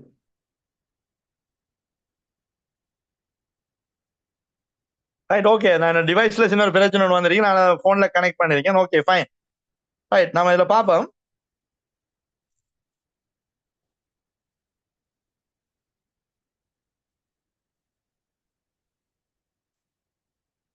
ரைட். சோ பாருங்க, வர்த்தமானி தெரியும்னு நினைக்கிறேன் உங்களுக்கு. கெசட் தெரியுதானே? ரைட். சயின்டிபிக் சயின்ஸ் மட்டும் இல்ல, நல்லா கவனிங்க. சயின்டிபிக் சர்வீஸ் என்பது சயின்ஸ் மட்டும் இல்ல, வரலாறு பாடம் எடுக்கலாம். சமூக விஞ்ஞான துறையில விசேட சித்தி பெற்றிருந்தால் உதவி பணிப்பாளரா போகலாம் தேசிய நூதன சாலை திணைக்களத்துக்கு. ஆர்ட்ஸ்ல வந்து சோசியல் சயின்ஸ் துறையில ஆர்ட்ஸ் எடுக்கிறவங்க ஆந்த்ரோபாலஜி, சோசியோலஜி ஒரு பாடம் எடுக்கிறவங்க, அல்ல இஸ்லாமிக் ஸ்டடீஸ்லயும் சோசியோலஜி மெயின் சப்ஜெக்ட் இருக்குது. அதை எடுக்கிறவங்களுக்கு நீங்க வந்து இந்த துறைக்கு போகக்கூடிய வாய்ப்பு இருக்குது.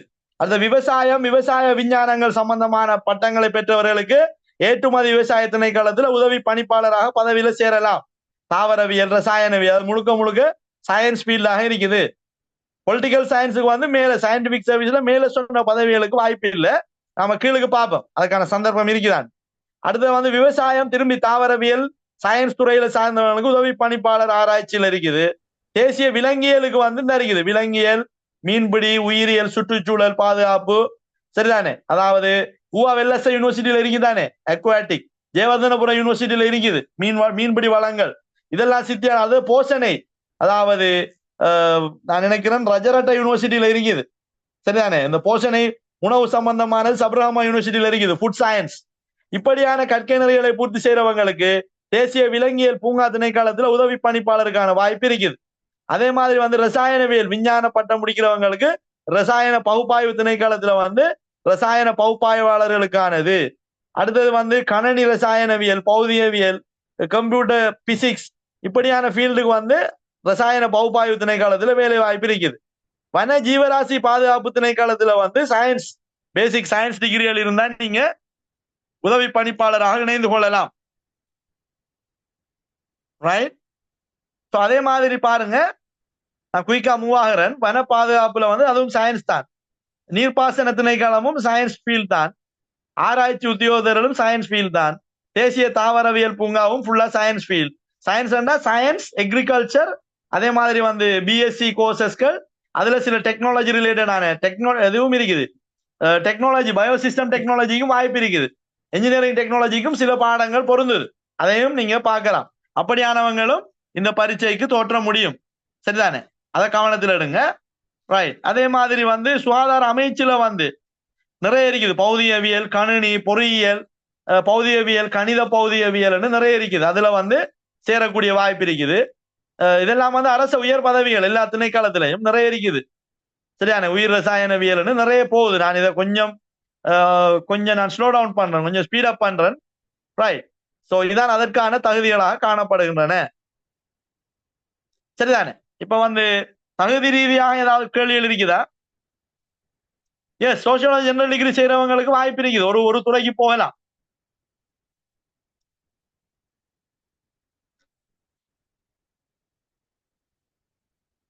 ரைட்.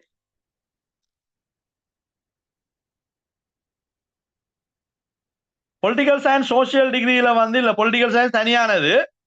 சமூகவியல் பாடங்களாக அவைகளை அங்கீகரிப்பதற்கான சந்தர்ப்பங்கள் குறைவு. நீங்க அதை வெரிஃபை பண்ணி தான் நாம எடுக்க வேண்டி வரும். பொலிட்டிக்கல் சயின்ஸை வந்து நாம 100% நாம அதோட கனெக்ட் பண்ணிடாது. ஆனா உங்களுக்கு வேற வாய்ப்புகள் இருக்குது. உதவி பணிப்பாளர் என்றா என்ன ஒர்க்னு கேட்டிருக்கீங்க. உதவி பணிப்பாளர் என்பது மிக முக்கியமான வேலை உண்மையா. அதாவது அசிஸ்டன்ட் டைரக்டர், ஒரு நிறுவனத்தினுடைய 2வது 3வது உயர் பதவியாக தெரியும். ஒரு திணைக்களத்துல டைரக்டர் பெரிய ஆளா இருப்பார், டிப்யூட்டி டைரக்டர் வந்து அதுக்கு அடுத்த நிலையில இருப்பார்.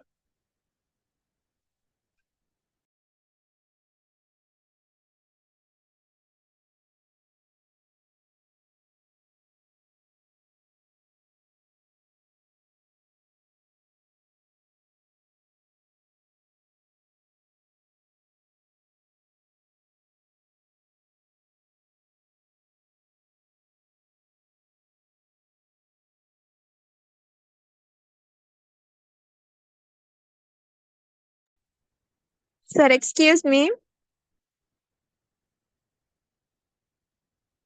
Sir, excuse me. Yes, tell me. Sir, அந்த LLB ஹானர்ஸ்க்கு என்ன ஸ்பெஷல் எக்ஸாம்ஸ் இருக்கா?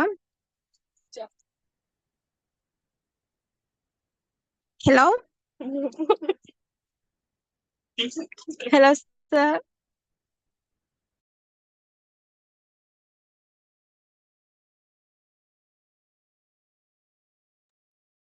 எஸ் சாரி, கேக்குதா நான் சொல்றது? ஆம் சார், சொல்லுங்க. ஓ, நீங்க கேள்வி கேட்டீங்களா? ஆம் சார். அந்த சொல்லுங்க. LLB ஹானர்ஸ் முடிச்சாக்களுக்கு என்ன ஸ்பெஷல் எக்ஸாம்? LLB honours. ஓ, LLB வந்து ஹானர்ஸ் தானே? LLB 4 years டிகிரி தானே? எஸ். ஓ, ஐ மீன் அவங்களுக்கு இப்படி ஸ்பெஷல் என்ன சர்வீஸ் எக்ஸாம்ஸ் இருக்கா சார்? LLB-க்குன்னா இப்ப பொதுவான பட்டங்கள் கோரப்படுகின்ற இடங்கள்ல அவங்க விண்ணப்பிக்கலாம். ஸ்பெஷலா ஏதாவது இருக்கா சார்? ஸ்பெஷல்னா அந்த தீவளாவிய சேவைகளுக்கு உள்ள அது இல்ல. LLB. Okay sir, thank you. Okay, right. Okay, right. உங்களோட கேள்விகளை நான் பிறகு வரேன். கொஞ்சம் அந்த பொதுவான கேள்விகளை கேட்கிறேன். நல்லா இப்ப நீங்க இப்படி கேட்ட மாதிரி கேள்வி. Okay, right. Sorry, okay, right. நாம இப்ப வருவோம் அடுத்த விஷயத்துக்கு. ஸோ இதுல உங்களுக்கு இந்த சுற்றறிக்கையில உங்களுக்கு கிளியரா இருக்கும்னு நினைக்கிறேன். நாம இப்ப பரீட்சை மொழி மூலம் வந்து நான் உங்களுக்கு ஏற்கனவே சொல்லியிருக்கேன். பரீட்சை மொழி மூலம் வந்து நீங்க விரும்பினால் நீங்க என்ன செய்யலாம்னு சொன்னால் சிங்களம், தமிழ், ஆங்கிலம் 3ல ஒரு மொழியில எழுதலாம். தமிழ் எழுதுறது பெட்டர்னு நான் உங்களுக்கு சொல்லிட்டேன். ரிஸ்க் எடுக்க வேணாம், சரிதானே? அதே மாதிரி வந்து ஒரு பாடம் ஒரு மொழியில் எழுத இயலாது. தமிழ்னா எல்லா பாடமும் தமிழ் தான். ஒவ்வொரு வினாப்பத்திரத்தையும் ஒவ்வொரு மீடியத்துல நம்ம கேட்க இயலாது, சரிதானே? அடுத்து வந்து நீங்க அப்ளை பண்ணினதுக்கு அப்புறம் உங்களோட மொழி மூலத்தை மாற்ற இயலாது, சரிதானே? அந்த விஷயத்த கவனத்துல எடுங்க. ரைட். இப்ப இதுல இருந்து நாம அடுத்ததுக்கு போவோம். இப்ப குவாலிபிகேஷன் வைஸா ஓரளவுக்கு உங்களுக்கு தெளிவு இருக்கும்னு நினைக்கிறேன். ஸோ அதுல இருந்து நாம அடுத்த விஷயங்களுக்கு போகலாம். SLAS பத்தி நான் உங்களுக்கு சொல்லிட்டேன். அதே மாதிரி அதுல பார்ட் 2 எக்ஸாமை பத்தி இந்த பிடிஎஃப்ல இருக்குது. சரி, எங்களோட குரூப்ல வந்து நான் அந்த பிடிஎஃப் ஷேர் பண்ணுவேன். பிடிஎஃப் தொடர்ந்து சிலர் கேட்டுக்கொண்டிருக்கீங்க. கட்டாயம் இந்த பிடிஎஃப் வந்து நம்மளோட குரூப்ல ஷேர் பண்ணுவேன்னா, ஸோ அதுல வந்து நீங்க அந்த பிடிஎஃப் எடுத்துக்கொள்ளலாம். ஸோ இப்ப பார்ட் 2 பத்தி நாம விரிவாக பார்ப்பதற்கு பொருத்தமான நேரம் இல்லை. இது பார்ட் 1 சித்தி அடைந்த பிறகு நீங்க ஜெனரல் நாலேஜ், சமூக பொருளாதார அரசியல் போக்குன்னு ஒரு பாடம் எழுதணும். முகாமைத்துவ உளச்சார்புன்னு ஒரு பாடம் எழுதணும். ஆக்கபூர்வம், பகுப்பாய்வு மற்றும் தொடர்பாடல் திறன் என்ற பாடம், இந்த 3 பாடமும் திரும்பி நீங்க பார்ட் 2 SLASக்கு எழுதணும். இப்ப சிலர் கேட்டிருந்தீங்க அந்த இன்டர்வியூ இருக்கு. இன்டர்வியூல 25 மார்க்ஸ், இவ்வளவும் சேர்ந்து 75 மார்க்ஸும் பின்னர் 25 மார்க்ஸ் வந்து இன்டர்வியூல உங்களோட முகாமைத்துவ திறமையை பார்ப்பாங்க. உங்களோட தலைமைத்துவ பண்பு, தொடர்பாடல் திறமை, ஆளுமை, இதெல்லாத்தையும் வச்சு உங்களுக்கு இன்னொரு 25 மார்க்ஸ் உங்களுக்கு கிடைக்கும். ஸோ இதெல்லாம் பாஸ் ஆகினதுக்கு பிறகுதான் வந்து நீங்க டிவிஷனல் செக்ரட்டரியா வரலாம், டிஸ்ட்ரிக்ட் செக்ரட்டரி, அதே போல chief secretary, commissioner general, director general, additional secretary, அதே மாதிரி ambassador, assistant divisional secretary, assistant director, assistant commissioner என்று இலங்கையினுடைய அரச திணைக்களங்களிலே உயர் பதவிகளுக்கு SLASல நீங்க இணைந்து கொண்டீர்கள் என்றால், பரீட்சையிலும் நீங்க நேர்முக பரீட்சையிலும் தேறி சித்தி அடைந்தால் நீங்க வந்து இந்த தொழில் வாய்ப்புகளுக்குள்ள நீங்க உள்ளிருக்கப்படுவீங்க. ஆரம்பத்துல நீங்க அசிஸ்டன்ட் டிவிஷனல் செக்ரட்டரியாகவோ, அசிஸ்டன்ட் டைரக்டராகவோ, அல்லது ஒரு அடிஷனல் டைரக்டராக, அசிஸ்டன்ட் கமிஷனராகவோ நீங்க இணைக்கப்பட்டு நீங்க ஒவ்வொரு தரமும் உயர உயர கடைசியில நீங்க ஒரு அமைச்சினுடைய பிரதம செயலாளர் வரைக்கும் கூட நீங்க செல்லக்கூடிய ஒரு வாய்ப்பு SLASல சித்தி அடைகிறவங்களுக்கு இருக்குது. அதனாலதான் இது முதற்தர சிவில் சேவை, இலங்கையினுடைய மிக சிறந்த, மிக தரமான ஒரு சிவில் சேவை, அதாவது மிகவும் உயர்ந்த சிவில் சேவையாக SLAS பார்க்கப்படுகிறது. எனவே அதற்கான தயார்படுத்தல்களை வந்து நீங்க இதன் மூலமாக கவனிச்சு கொள்ளலாம். அக்கௌண்டன்சி சர்வீஸை பாருங்க. அக்கௌண்டன்சி சர்வீஸ் தான் உங்களுக்கு ஏற்கனவே சொல்லியிருக்கேன். குவாலிபிகேஷன் எல்லாம் சொல்லிட்டு வயதும் வந்து சொல்லியிருக்கேன். அக்கௌண்டன்சி சர்வீஸ்ல பார்ட் 2 பாருங்க. நிதி மற்றும் முகாமைத்துவ கணக்கீடு, அதாவது finance and management accounting, financial accounting and management accounting 3 மணித்தியாலம். அதே போல வந்து உயர் கணக்காய்வு மற்றும் பொருளாதார பகுப்பாய்வு 3 மணித்தியாலம். இந்த இதுல வந்து நீங்க எடுக்க வேண்டிய புள்ளிகள் அளவெல்லாம் தந்திருக்குது, சரிதானே? சோ இதெல்லாம் நீங்க எடுத்துக்கொண்டீங்கன்னு சொன்னால் நீங்க வந்து அரச திணைக்களம் ஒன்றுல வந்து கணக்காளராக நீங்க சேர்க்கப்படுவீங்க. அரச கணக்காளராக உங்களுக்கான பதவி கிடைக்கும். அது இலங்கை போலீஸ் திணைக்களமா இருக்கலாம், டிஎஸ் ஆபீஸா இருக்கலாம், ஒரு அமைச்சரவையினுடைய ஒரு ஒரு ஒரு பிரிவாக இருக்கலாம், அல்லது வந்து நீங்க வேற ஏதாவது துறை சார்ந்த விவசாய துணைக்களமா இருக்கலாம். இப்படியான திணைக்களங்களுடைய உயர் கணக்கு நிதி முகாமையாளரான கணக்காளர் பதவிக்கு நிதிக்கு பொறுப்பான தலைவராக நீங்க வரக்கூடிய வாய்ப்பு இதுல காணப்படுது. பிளானிங் சர்வீஸுக்கு வந்து கிளாஸ் தேவைன்னு ஏற்கனவே சொல்லிட்டேன். அல்லது ஒரு டிகிரி வித் பிஜிடி. உங்களுக்கு கிளாஸ் இல்லைன்னு சொன்னால், உங்கள்கிட்ட கிளாஸ் இல்லைன்னு சொன்னால் போஸ்ட் கிராஜுவேட் டிப்ளமா ஒன்று இருந்தால் இந்த பரீட்சைக்கு நீங்க தோற்றலாம். எல்லாம் 28 வயதுக்குள்ள நீங்க பூர்த்தி செய்திருக்க வேண்டும். அதை கவனிங்க ஓப்பன் எக்ஸாம்ல. சரிதானே? லிமிட்டடா நாம வேற ஒரு சந்தர்ப்பத்துல பார்ப்போம். அது இப்போ உங்களுக்கு ஓப்பன் தெரிஞ்சிருந்தா போதும். எது கேள்வி இருக்குதா? யாரும் கேள்வி கேட்ட மாதிரி இருந்தது?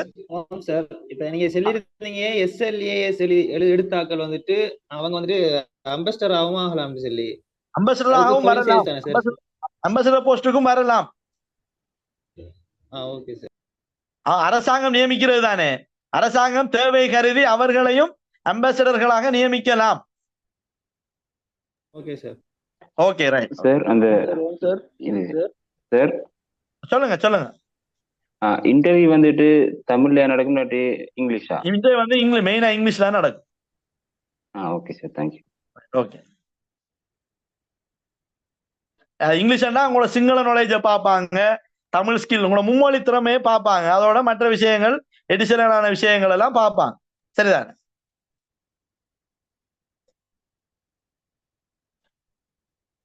ஐடி ஃபீல்ட்ல சர்வீஸ் இருக்குது. அது வந்து இணைந்த சேவை. நான் முதலாவது ஸ்லைட்லயே உங்களுக்கு காட்டினேன். அதாவது நாம இன்றைக்கு பார்க்கறது வந்து ஜெனரலான தீவளாவிய சேவைகளை தான் இன்றைக்கு பார்க்க. ஸ்ரீலங்கா ஐசிடி சர்வீஸ் இருக்குது, அதை நாம் இன்றைக்கு கவர் பண்ணல நான். சரிதானே? ஏன்னா அதை வந்து அதனுடைய சேவை கேட்டகரி வந்து பப்ளிக் அட்மினிஸ்ட்ரேஷன் கீழே வந்தாலும் அதனுடைய சேவையில வந்து நம்ம ஒரு பொதுவான தலைப்புக்கு கீழே நடத்துறதால வரோம். ஆனா தனியா உங்களுக்கு கேள்வி இருந்தா நீங்க என்கிட்ட பர்சனலா கேட்டு தெளிவு பெற்றுக் கொள்ளலாம். அதுல பிரச்சனை இல்லை. பொதுவான கேள்விகள் இருந்தா இதுல கேளுங்க. உங்களுக்கு இண்டிவிஜுவலான பிரச்சனை இருந்தா நீங்க என்ன இண்டிவிஜுவலா கேளுங்க, அதுல எந்த பிரச்சனையும் இல்லை. ரைட். SLPS பார்ட் 2 பாருங்க. பொது விவேகம். சரிதானே? பொது விவேகம் நீங்க எழுதணும். 3 மணித்தியாலங்கள். இலங்கட புவியியல், அரசியல், பொருளாதார, சமூக மற்றும் பண்பாட்டு சூழல் உட்பட இலங்கையினுடைய ஒட்டுமொத்த சூழல் பற்றி சர்வதேச ரீதியில் எந்த அளவு முக்கியத்துவம் வாய்ந்தது, இந்த மாதிரியான வினாக்கள் தான் ஸ்ரீலங்கா பிளானிங் சர்வீஸ்ல வந்து வரும். ரைட். புக்குகளை ரெஃபர் பண்ண சொல்லி கேட்குறீங்க. நிறைய புத்தகங்கள் இருக்குது. சரி, குறிப்பிட்ட சில புத்தகங்களை சொல்வது என்பது அது ஒரு விதமான மார்க்கெட்டிங்கா போயிடும். நீங்க பல்கலைக்கழக நூலகங்கள்ல பாருங்க, அல்லது உங்களோட பிரதேச நூலகங்கள்ல வந்து பொது அறிவுக்கண்டு இப்ப பழைய புத்தகங்கள் எடுக்க வேணாம். பொது அறிவுக்கண்டு நாம இப்பவே நாம தயாராகணும். அதுக்கான டெக்னிக்ஸ் எல்லாம் நாம நம்மளும் சொல்லித்தார். சரிதானே? நெக்ஸ்ட் எக்ஸாம் வந்து எப்பவும் கோல் பண்ணலாம். 2023 கடைசியா நடந்தது. பெரும்பாலும் அடுத்த வருடம் கோல் பண்ணப்படலாம். நாம அதை எதிர்பார்க்கலாம். நிறைய வெற்றிடங்கள் ஏற்பட்டிருக்கிறதால நாம அடுத்த வருஷம் போட்டி பரீட்சையில எதிர்பார்க்கலாம் நாம். சரிதானே? பாஸ் பேப்பர்ஸ் இருக்குது, ஆனா சிஸ்டம் மாறி இருக்குதானே. நான் சொன்னதானே உங்களுக்கு ஏற்கனவே, சில பாடங்களுக்கான பாஸ் பேப்பர்களை படிக்கிறோம். ஓகே, சில பாடங்கள் மாறி இருக்குது. எனவே அதை கவனத்தில் எடுத்து நீங்க படிங்க. அதுக்கு தான் நான் உங்களுக்கு சொல்லித்தாரேன். சரிதானே? ரைட். சரிதானே? அதுக்கு அதே மாதிரி இன்டர்வியூல இப்ப பிளானிங் சர்வீஸ்ல சேர ஒரு ஆள் வந்து director of planning, assistant director of planning, director for development, project directors ஏராளமான பதவிகள்ல வந்து அரசாங்கத்தினால நியமிக்கப்படுவாங்க. இதுவும் வந்து ஒரு முக்கியமான ஒரு சேவை. யூனிவர்சிட்டி ஸ்டூடெண்ட்ஸ் SLASக்கு அப்ளை பண்ணலாமான்னு கேட்டுறீங்க. பண்ணவே இயலாது. டிகிரி இருக்கணும் கையில இருந்து நான் ஏற்கனவே உங்களுக்கு சொல்லிட்டேன். சரியானே? நல்லா தெளிவா விளங்கி கொள்ளுங்க நான் சொல்ற விஷயங்களை. சரியானே? படிச்சுக்கிற நேரம் இதுக்கு அப்ளை பண்ணி உங்களோட செய்ய வேஸ்ட் ஆகாதீங்க. உங்களுக்கு எக்ஸாம் வரும், இன்டர்வியூக்கு கடிதம் வராது. நீங்க பாஸ் ஆனாலும் வராது, உங்களுக்கு கிடைக்காது. ஆனா ஒரு சை அநியாயமா போயிடும். சரிதானே? சோ அது சாத்தியம் இல்ல. ரைட். போலீஸ் சர்வீஸை பத்தி கேட்டிருக்கீங்க. வெரி சாரி, நான் இன்றைய நிகழ்வுல மற்ற சேவைகளை பற்றி நான் பேசினா என்னுடைய தலைப்புல இருந்து வெளியாயிருவேன். அதால அதை கொஞ்சம் தவிர்த்து கொள்றேன். நான் SLEAS பாருங்க, அதை பத்தி நான் உங்களுக்கு சொல்லிட்டேன். ஒரு டிகிரி இருந்தா சரி. SLEAS ஓப்பனுக்கு ஒரு டிகிரி இருந்தா போதுமானது. வயது 22 32 லாஸ்ட் இயர்ல கேட்டிருந்தாங்க. இதுல பாருங்க பார்ட் 2 பேப்பர்ஸ பாருங்க. பொது அறிவு பகுப்பாய்வு கற்கைகள் அதுக்கான சிலபஸ் கீழுக்கு இருக்கு. பொது அறிவு 1 மணித்தியாலம், பகுப்பாய்வு கற்கை 1.5 மணித்தியாலம். அது பொது அறிவுல என்ன மாதிரியானது வரும், பகுப்பாய்வுல என்ன மாதிரியானது வரும் என்று இதுல நீங்க பார்க்கலாம். பொது அறிவுல வந்து கல்வித்துறை சார்ந்தது, தேசிய கல்விக் கொள்கைகள், சட்டம், நவீனமயப்படுத்தல், தேசிய கல்வியின் வரலாறு, சமகால தகவல், சர்வதேச போக்கு, வெளிநாட்டு கல்வியினுடைய தற்கால தகவல்கள், விஞ்ஞான தொழில்நுட்ப சமூக பொருளாதார அரசியல் புவியியல் சட்டம் சுற்றாடல் கலாச்சாரம் விளையாட்டு எல்லா வகையான பொது அறிவுக்கும் நாம தயாராகணும். பகுப்பாய்வு கற்கையில வந்து பரீட்சார்த்தியிடம் காணப்படும் பகுப்பாய்வு, தொகுப்பாய்வு மற்றும் படைப்பாற்றல் திறனை மதிப்பிடுவதற்காக தயாரிக்கப்படுகின்ற விடையாய்வு, கேஸ் ஸ்டடி, அதே மாதிரி வந்து லாங்குவேஜ் விஷயங்கள், வரைவுகள், திறனாய்வு இதெல்லாமே பரீட்சிக்கப்படும் SLEASல. சோ அத கவனத்தில் எடுங்க. ரைட், அதுலயும் வந்து இன்டர்வியூ இருக்குது. இன்டர்வியூல என்ன பார்ப்பாங்க SLEASக்குன்னா, தர்க்க ரீதியில பிரச்சனைகளை தீர்க்கிற ஆற்றலுக்கு 10 மார்க்ஸ், தொடர்பாடல் திறனுக்கு 10 மார்க்ஸ், ஆளுமைக்கு 5 மார்க்ஸ், எல்லாம் 25 மார்க்ஸ் உங்களுக்கு இதுல SLEAS எக்ஸாம் பார்ட் 2ல இருக்குது. SLEAS பாஸ் ஆகின ஒரு ஆள் director of education, director for subject, commissioner of exam, principal for national school, director position in education ministry, அதே போல நான் ஏற்கனவே சொன்ன மாதிரி assistant director, deputy director of education, zonal director of education, provincial director of education, இப்படி கல்வித்துறை சார்ந்த உயர்ந்த பதவிகளுக்கு நீங்க வருவதற்கு SLEASல சித்தி அடைந்து இன்டர்வியூல தேறினீங்க என்றால் நீங்க கல்வி ரீதியான உயர் பதவிகளுக்கு வரக்கூடிய சந்தர்ப்பம் உங்களுக்கு காணப்படுகிறது என்பதை கவனத்தில் எடுங்க.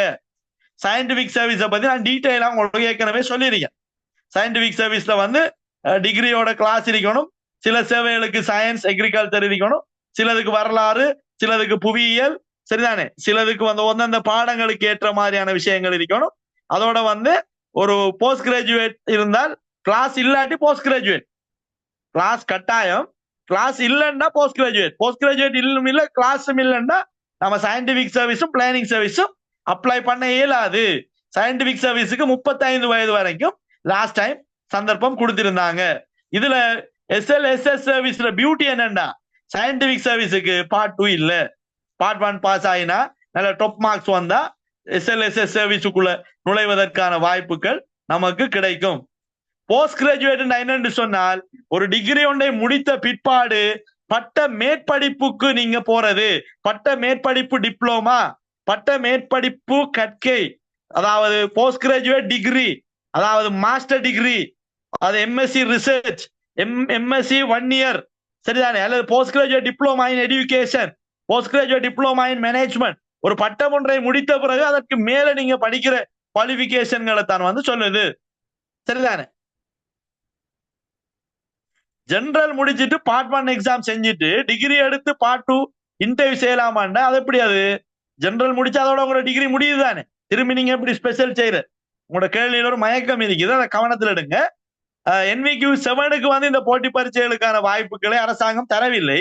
அது நீங்க அதுக்கு ஒரே ஒரு வாய்ப்பு இருக்குது, நீங்க டெக்னிக்கல் காலேஜ்ல வந்து நீங்க NVQ பேஸ்ல வந்து ஹையர் நேஷனல் டிப்ளோமா முடித்திருந்தால் உங்களுக்கு அதற்கான சந்தர்ப்பம் இருக்கிறது. அல்லது சிலியேட்ல HNDA முடிச்சிருந்தா நீங்க இந்த போட்டி பரீட்சைகளை தோற்ற முடியும். ஃபர்ஸ்ட் இயர் மட்டும் சோசியாலஜி எடுத்து ஸ்பெஷல் செஞ்சாலும் சயின்டிபிக் சர்வீஸ் அப்ளை பண்ணலாம். அது பாடங்களை பொறுத்து இருக்குது, சரிதானே, பாடங்களை பொறுத்து இருக்குது. ஆனா நீங்க கம்ப்ளீட்டா உங்களோட டிகிரி அதோட சம்பந்தப்பட்டிருக்கணும். ஒரே ஒரு பாடம் மட்டும் இருந்தா அது போதாது, அதை கவனத்தில் எடுங்க, அது போதாது. SLAS SL accountancy service age limit நான் ஏற்கனவே சொல்லிட்டேன், 22 வயதுல இருந்து 28 வயதுக்குள்ள இருக்கணும், சரிதானே. இந்த நிகழ்ச்சியை கொஞ்சம் கவனமா கவனிங்க, என்ன ரிப்பீட் பண்ணினா நிறைய பேருக்கு போரிங்கா இருக்கும், உங்களோட பிரச்சனை இருக்குது. ரைட், இப்ப பாருங்க ஃபாரின் சர்வீஸுக்கு வரும், சரிதானே. இது ரிசர்ச் டைரக்டர், சயின்டிபிக் சர்வீஸ்ல நிறைய தொழில் இருக்கு, எல்லாம் பார்த்துட்டோம். கடைசியா நாம பார்க்க போறது ஸ்ரீலங்கா ஃபாரின் சர்வீஸ். போஸ்ட் கிராஜுவேட்டுக்கு எவ்வளவு காலம் எடுக்கும் கேட்டிருக்கீங்க? 1 வருஷம். Post graduate டிப்ளோமாண்டா 1 year, master degree 2 வருஷம். அது பல்கலைக்கழகங்கள் சில வேளைகளை 3 வருடங்களும் எடுக்கலாம், அது வந்து அந்த பல்கலைக்கழகங்களை பொறுத்து இருக்குது, சரிதானே. டெசல் செய்யறவங்களுக்கு இதுக்கெல்லாம் அப்ளை பண்ணலாமான்னு கேட்டிருக்கீங்க. டெசல் என்பது ஒரு டிகிரி தானே. டெசல் என்பது என்ன? ஒரு டிகிரி. ஒரு டிகிரி முடிச்சவங்க விண்ணப்பிக்க கூடியதுக்கு நீங்க விண்ணப்பிக்கலாம். டெசல் என்பது தனியான ஒன்று இல்லையே, அது ஒரு பட்டம் தானே. சோ கேள்விகளை வந்து சரியா கவனிச்சு கொள்ளுங்க. நீங்க எந்த இடத்துல இருக்கீங்க, என்ன படிக்கீங்க, எதுக்கு அப்ளை பண்ணலாங்கிறதுல தெளிவு பெற்றுக் கொள்ளுங்க. சரிதான். SLOS வந்து ஃபாரின் சர்வீஸ் என்பது 30 வயதுக்குள்ள நீங்க ஃபாரின் சர்வீஸ் ஒரு ஹார்டான ஒரு எக்ஸாம். உண்மையா சொல்ல போனா மேல நாம சொன்ன விஷயங்களை தாண்டி ஃபாரின் சர்வீஸ் என்பது நமக்கு ஃபிங்கர் டிப்ஸ்ல இருக்கணும். இலங்கையினுடைய தற்போதைய சபாநாயகர் யார் நமக்கு சொல்ல தெரியும். சரியான அதே மாதிரி உலகினுடைய தொங்கும் பாராளுமன்றம் இங்க இருக்குது, நமக்கு ஃபிங்கர் டிப்ஸ்ல இருக்கணும். அமெரிக்க அதிபர் தேர்தலில் வெற்றி பெற்ற டொனால்ட் ட்ரம்ப் என்ன கட்சி, நம்மளோட ஃபிங்கர் பிரிண்ட்ல இருக்கணும். அமெரிக்காவினுடைய துணை ஜனாதிபதியாக வரக்கூடியவர் யார், ஃபிங்கர் டிப்ஸ்ல இருக்கணும். சரிதானே. யூகேல வந்து தற்போது ஆட்சி அமைக்கின்ற கட்சி எந்த கட்சி, நமக்கு ஃபிங்கர் டிப்ஸ்ல இருக்கணும். சோ நாம நாளாந்தம் வாசிச்சா, நாம அதை நோட் பண்ணிட்டு போனா நமக்கு வெரி சிம்பிள். இது ஒரு கஷ்டம் இல்ல, உண்மையா கஷ்டம் இல்ல. சரிதானே. ஒரு கஷ்டமான ஒரு வேலையே இல்லை. இது ஒரு இலகுவான வேலை. நாம ரெடி ஆயிட்டு போனோம்னா சரி, நாம ரெடி பண்ணிட்டு போனோம் என்றால் நமக்கு இலகுவா இருக்கும். நாம நாளாந்தம் நீங்க புக்ஸ பத்தி கேட்கீங்க, புக்ஸ விடுங்க. புக்ஸ விட்டு போட்டு அன்றைய திகதிகள்ல என்ன முக்கியமான இலங்கையில நடந்தது, வெளிநாட்டுல நடந்தது என்பதை ஒரு கொப்பியில நோட் பண்ணிட்டு வாங்க. அல்லது உங்களோட போன்ல சேவ் பண்ணி, போன்ல சில நேரம் மிஸ் ஆயிரும், அதை நோட் பண்ணிட்டு வந்து அதை ரிப்பீட் பண்ணிட்டு வந்தாலே போதும். நோட்ஸ் புத்தகம் ஒன்று தேவையில்லை, நீங்களே ரெடி ஆகலாம். ஏன்னா இதுக்கு சிலபஸ் இல்ல. சிலபஸ் இருந்தாலும் இப்படித்தான் கேள்வி வரும் எந்த நியதியும் இல்லை. சரிதானே. ரைட். சோ அதை கவனத்தில் எடுங்க. நீங்க அரபிக்கு என்ன எக்ஸாம், அரபிக்கு வந்து ஒரு டிகிரி தானே. அரபிக் முடிஞ்சவங்க SLAS எழுதலாம், SLEAS எழுதலாம், SLPS எக்ஸாம் எழுதலாம், ஃபாரின் சர்வீஸ் எக்ஸாம் எழுதலாம். அந்த 5ல 4 எக்ஸாம் வந்து அரபிக் பாடம் எடுத்தவங்க ஜெனரலோ ஸ்பெஷலோ எழுதலாம். சரிதானே. அதை கவனத்தில் எடுங்க. அது ஒரு டிகிரி தானே, எல்லா எக்ஸாமும் எழுதலாம். சரிதானே. ரைட். SLOSக்கு ஸ்பெஷல் தேவை இல்லை, SLOSக்கு ஜெனரல் டிகிரியே போதுமானது. சரிதானே. SLOS வந்து அதுல இப்ப நீங்க இது கவர்மெண்ட் சர்வெண்ட்களுக்கும் கால் பண்ணப்படுது. பாருங்க, வேர்ல்ட் அஃபேர்ஸ் 1 பொலிட்டிக்கல், உலக பொருள் அரசியலை பத்தி தெரிஞ்சிருக்கணும். உலக பொருளாதாரம், நடப்பு விவகாரங்கள், நுண்ணறிவு, மொழித்திறன், கட்டுரை, பொது பரீட்சை, இந்த பரீட்சைகள் தான் SLOSக்கான எக்ஸாம்களா இருக்கும். SLOS எக்ஸாம் மட்டும் 2 கிழமை நடக்கும். இந்த சனி ஞாயிறு, அடுத்த சனிவார, அடுத்த சனி ஞாயிறு என்ற 6 பாடம் இருக்குது. எல்லா பாடங்களையும் எழுதணும். 2 வாரம் கொழும்புக்கு போய் வரணும். SLOS கொழும்புல இருந்து படிச்சு எழுதணும். ஆனால் பாஸ் ஆயினம் என்றால் அது ஒரு மிகவும் வாய்ப்பான ஒரு விஷயம் தான். எங்களுடைய சீனியர், நான் செய்தது MIS ஸ்பெஷல், தென்கிழக்கு பல்கலைக்கழகத்துல MIS ஸ்பெஷல் மேனேஜ்மெண்ட் ஃபேக்கல்ட்டியில தான் நான் படித்தேன். எங்களுடைய சீனியர் மேனேஜ்மெண்ட் ஃபேக்கல்ட்டிக்கு வந்த MIS ஸ்பெஷல் செய்த மிஸ்டர் ரிஸ்வி என்கின்ற எங்களோட சீனியர் வந்து SLOS எக்ஸாம் சித்தி அடைந்து தற்போது மலேசியாவில் வந்து இலங்கைக்கான முதற் செயலாளராக பணியாற்றாரு. ஃபர்ஸ்ட் செக்ரட்டரியா இருக்காரு இப்ப. அதாவது மலேசியாவுக்கான இலங்கையினுடைய முதன்மை செயலாளராக பணியாற்றி கொண்டிருக்காரு. சரிதானே. ஃபாரின் சர்வீஸ் எக்ஸாம்லாம் ஃபாரின் சர்வீஸ் ஆபீசராக அவர் இருக்கார். எனவே இதற்கான வாய்ப்புகள் அதிகம், இதற்கான வாய்ப்புகள் சர்வதேச ரீதியில காணப்படுகிறது. இலங்கையில ஏராளமான SLOSகள் இருக்காங்க. சித்தி அடைவது என்பது ஒன்றும் கடினமானது அல்ல, நம்மளோட முயற்சியில தான் அது தங்கி இருக்கிறது என்பதை நீங்க கவனத்தில் எடுங்க. அதற்கும் இன்டர்வியூ இருக்குது. அம்பாசடர், ஹை கமிஷனர், இலங்கைக்கான உயர்ஸ்தானியரா வாரது, ஹை கமிஷனரா வாரது, இப்படியான எல்லாம் வந்து இருக்குது. சோ இதுல பாடத்திட்டங்கள் வந்து இது பொதுவா பாருங்க. இது சம்மரி பார்ட் 1. இப்ப நீங்க ரெடி ஆக வேண்டிய விஷயங்கள் இதான். இப்ப நீங்க ரெடி ஆக வேண்டிய விஷயங்கள் என்னென்ன, நுண்ணறிவு பரீட்சையும் கிரகித்தலும். அதுக்கு பிறகு இருக்கிற பாடங்களையும் கொஞ்சம் பார்த்து வச்சுக்கொள்ளுங்க, கொஞ்சம் கலெக்ட் பண்ணிட்டு போங்க. ஜெனரல் நாலேஜ்களை படிங்க, அதை அந்த பாடங்களுக்கு ஏற்ற மாதிரி பாருங்க.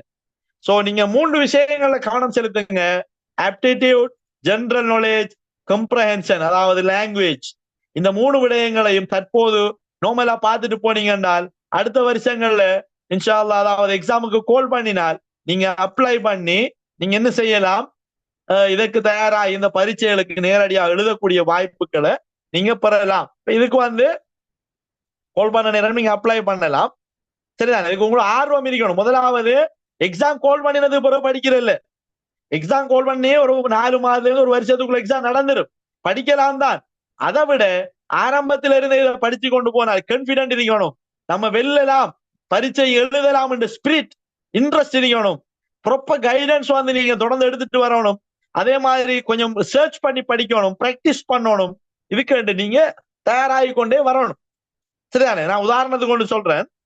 எங்களுடைய நான் பாஸ் அவுட் ஆனதுக்கு பிறகு யூனிவர்சிட்டிக்கு ஒருவர் வந்தார்.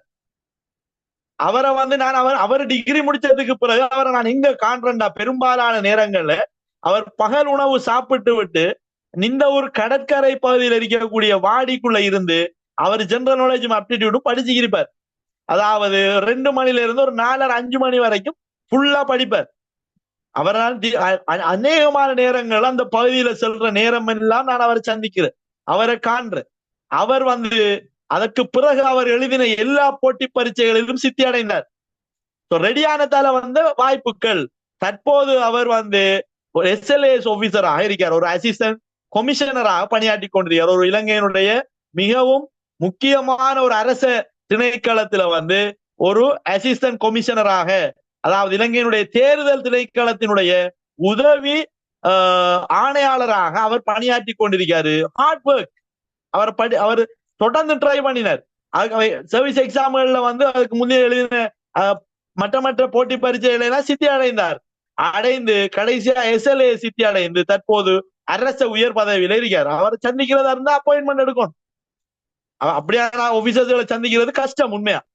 அப்படியான உயர் பதவிகளுக்கு வருவதற்கான சந்தர்ப்பம் எல்லாருக்கும் இருக்குது. ஒரு ஆளுக்கு 2 பேருக்கு இல்ல.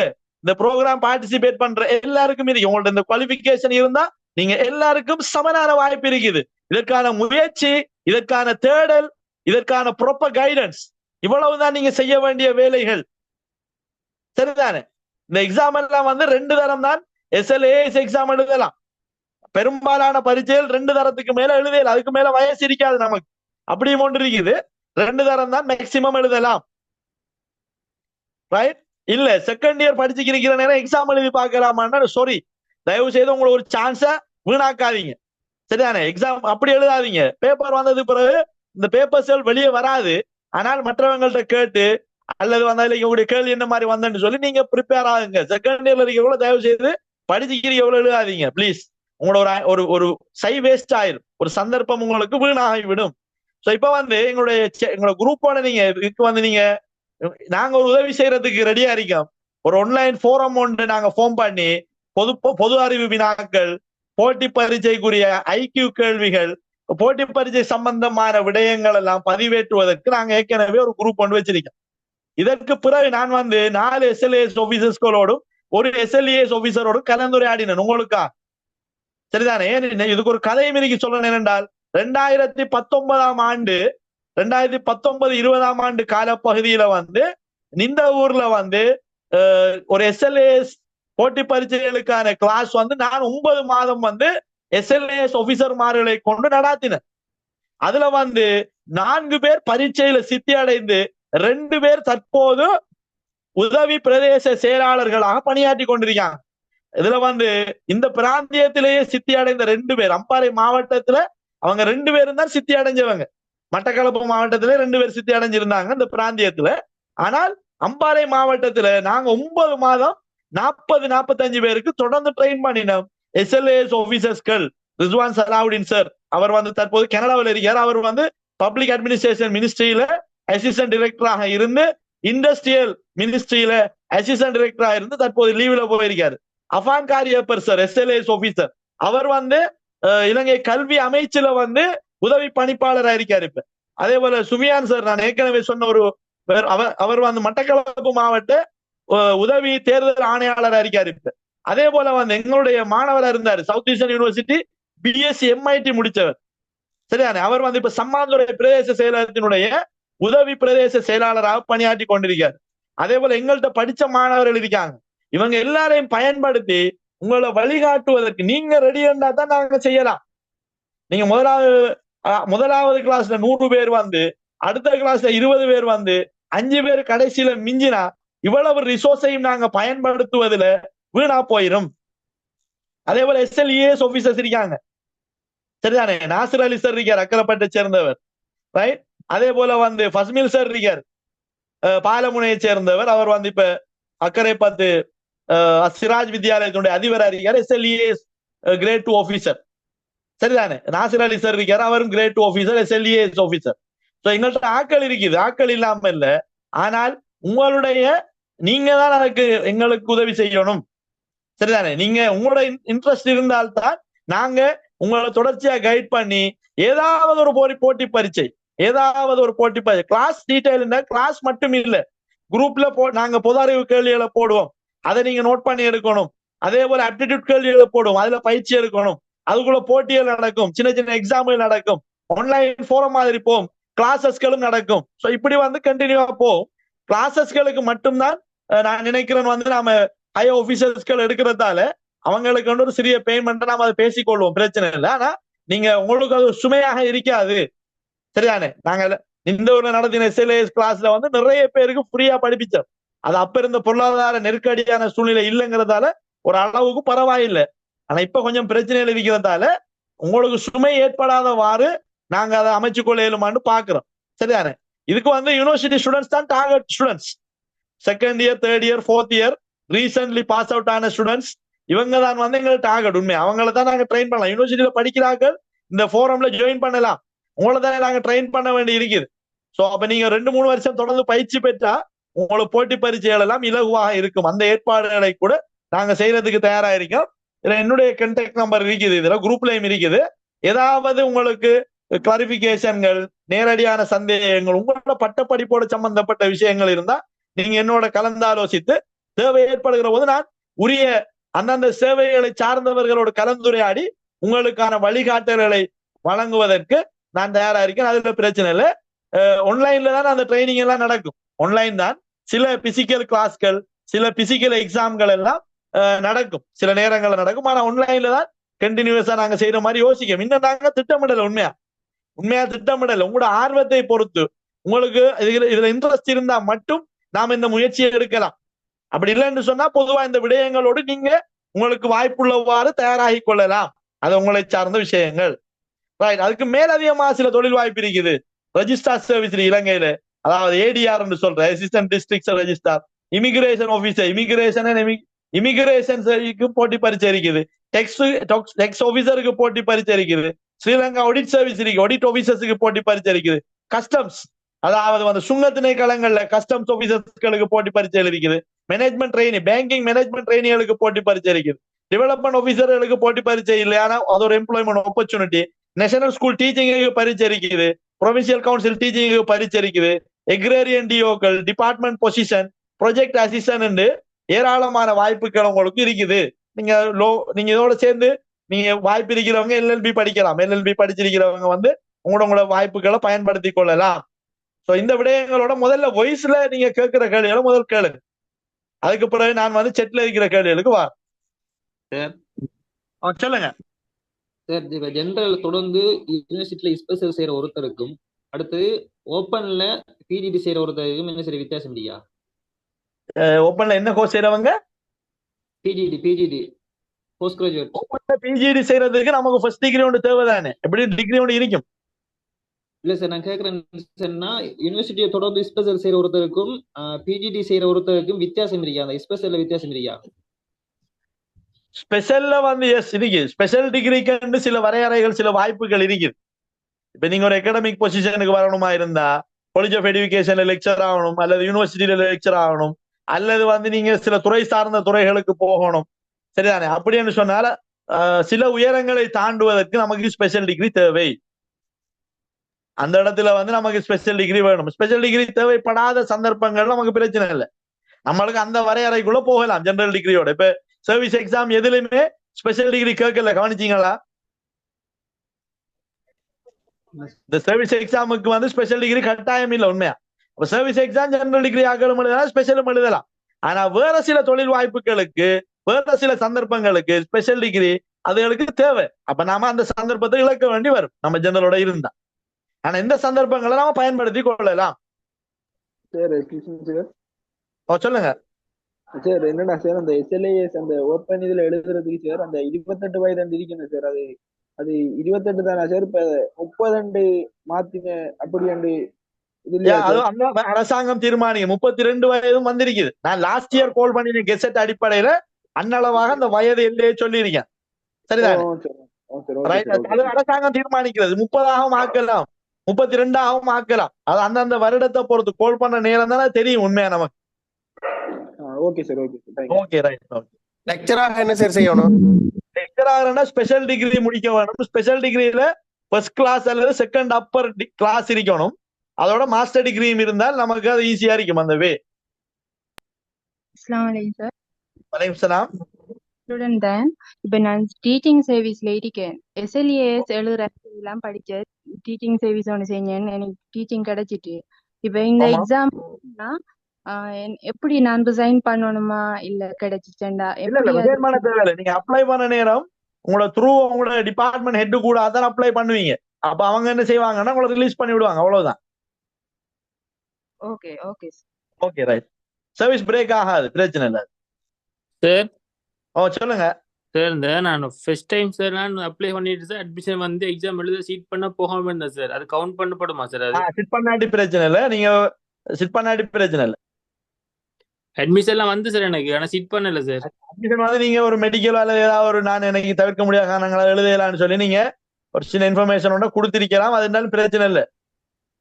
அது கவுண்ட் ஆகுது என்ன சார்?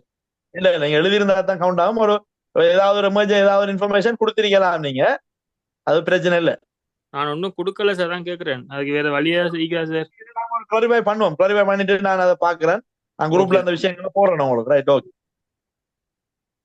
வேற வாய்ஸ் அல்லாத கேள்விகள் இருந்தா, வாய்ஸ்ல இருக்கிற கேள்வி இருந்தா கேளுங்க. நான் கொஸ்டின்களும் வாய்ச்சி கொண்டிருக்கேன். நான் எனக்கு பெரும்பாலான கேள்விகளுக்கு ஆன்சர் பண்ணிட்டேன். சொல்லுங்க சார். சொல்லுங்க சொல்லுங்க. எத்தனை தரம் எக்ஸாம் எழுதலாம் லிமிட் இருக்குதா? ரெண்டு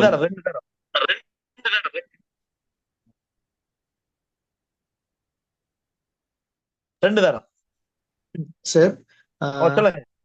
நமக்கு ஒரு எதிர்காலத்துல ஒரு லோயர் ஆகணும் அப்படின்னு சொன்னா லோ காலேஜ் அண்ட் ஓப்பன் யூனிவர்சிட்டியில லோ செய்யற இது ரெண்டு மட்டும் தானே ஆப்ஷன், வேற ஆப்ஷன் இல்லையா சார்? இல்ல, பிரைவேட்டாக நீங்க லோ செஞ்சுட்டு நீங்க லோ காலேஜ்ல வந்து ரெஜிஸ்டர் பண்ணணும். நீங்க வந்து அங்க நீங்க அங்க ஒரு எக்ஸாம் எழுதி பாஸ் ஆகி உங்களோட அங்க நீங்க கண்டினியூ பண்ணணும்.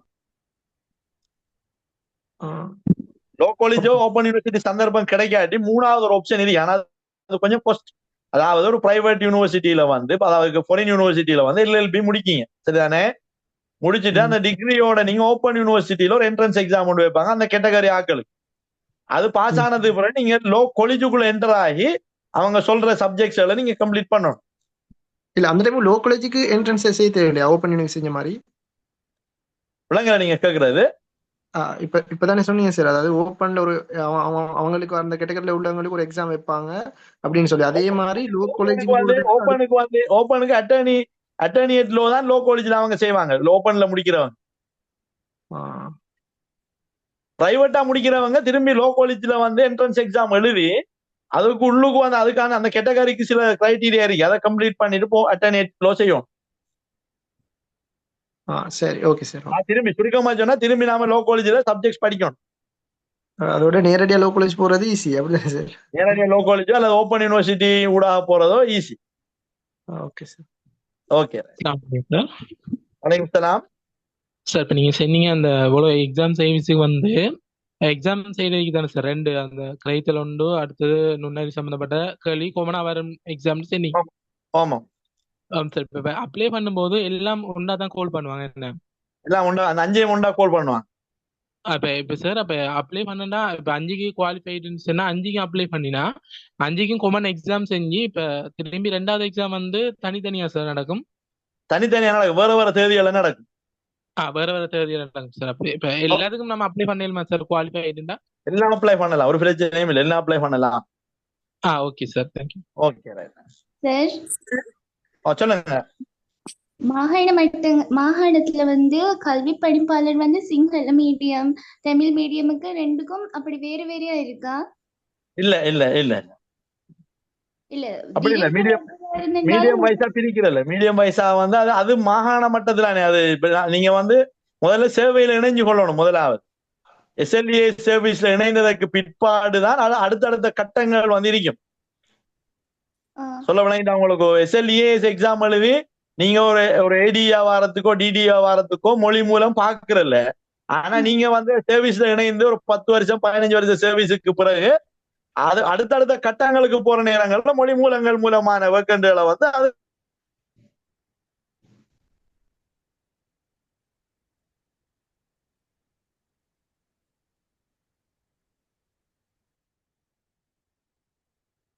சார் எஸ் பயோசிஸ்டம் டெக்னாலஜில ஃபுட் ஸ்பெஷல் செஞ்சுட்டு அவங்களுக்கு என்னென்ன எக்ஸாமுக்கு சிட் பண்ணேனும் வேகன்சிஸ்க்கு அப்ளை பண்ணிக்கொள்ளேனும்? SLAs போடலாம், SLEAs போடலாம், சயின்டிபிக் சர்வீஸ் போடலாம். அதுல சில துறைகள் பயோசிஸ்டம் டெக்னாலஜி தேவைப்படுது, அதை அப்ளை பண்ணலாம். ஃபாரின் சர்வீஸ் அப்ளை பண்ணலாம். நான் அன்றைக்கு சொன்ன எல்லாமே அப்ளை பண்ணலாம். ஃபுட் ஸ்பெஷல மெயின் பண்ணி இருக்குதா சார் இல்ல பயோசிஸ்டம் சயின்டிபிக் சர்வீஸ்ல இருக்கு, சயின்டிபிக் சர்வீஸ்ல இருக்கு. Okay sir. ஓகே. இப்போ நாங்க உங்களோட இதோட கனெக்டிவா இருக்கிறதுக்கு என்ன குரூப் இதுக்கு ஸ்பெஷல் குரூப் இருக்கா இல்ல இந்த குரூப் இருக்குது. நீங்க இந்த நம்பரை கொஞ்சம் இந்த நம்பர் ஸ்கிரீன்ல இருக்குது. நீங்க குரூப்ல இல்லாதவங்க இந்த நம்பருக்கு நீங்க அனுப்பினீங்கன்னு சொன்னா நான் வந்து இந்த குரூப் லிங்க் அனுப்புறேன்.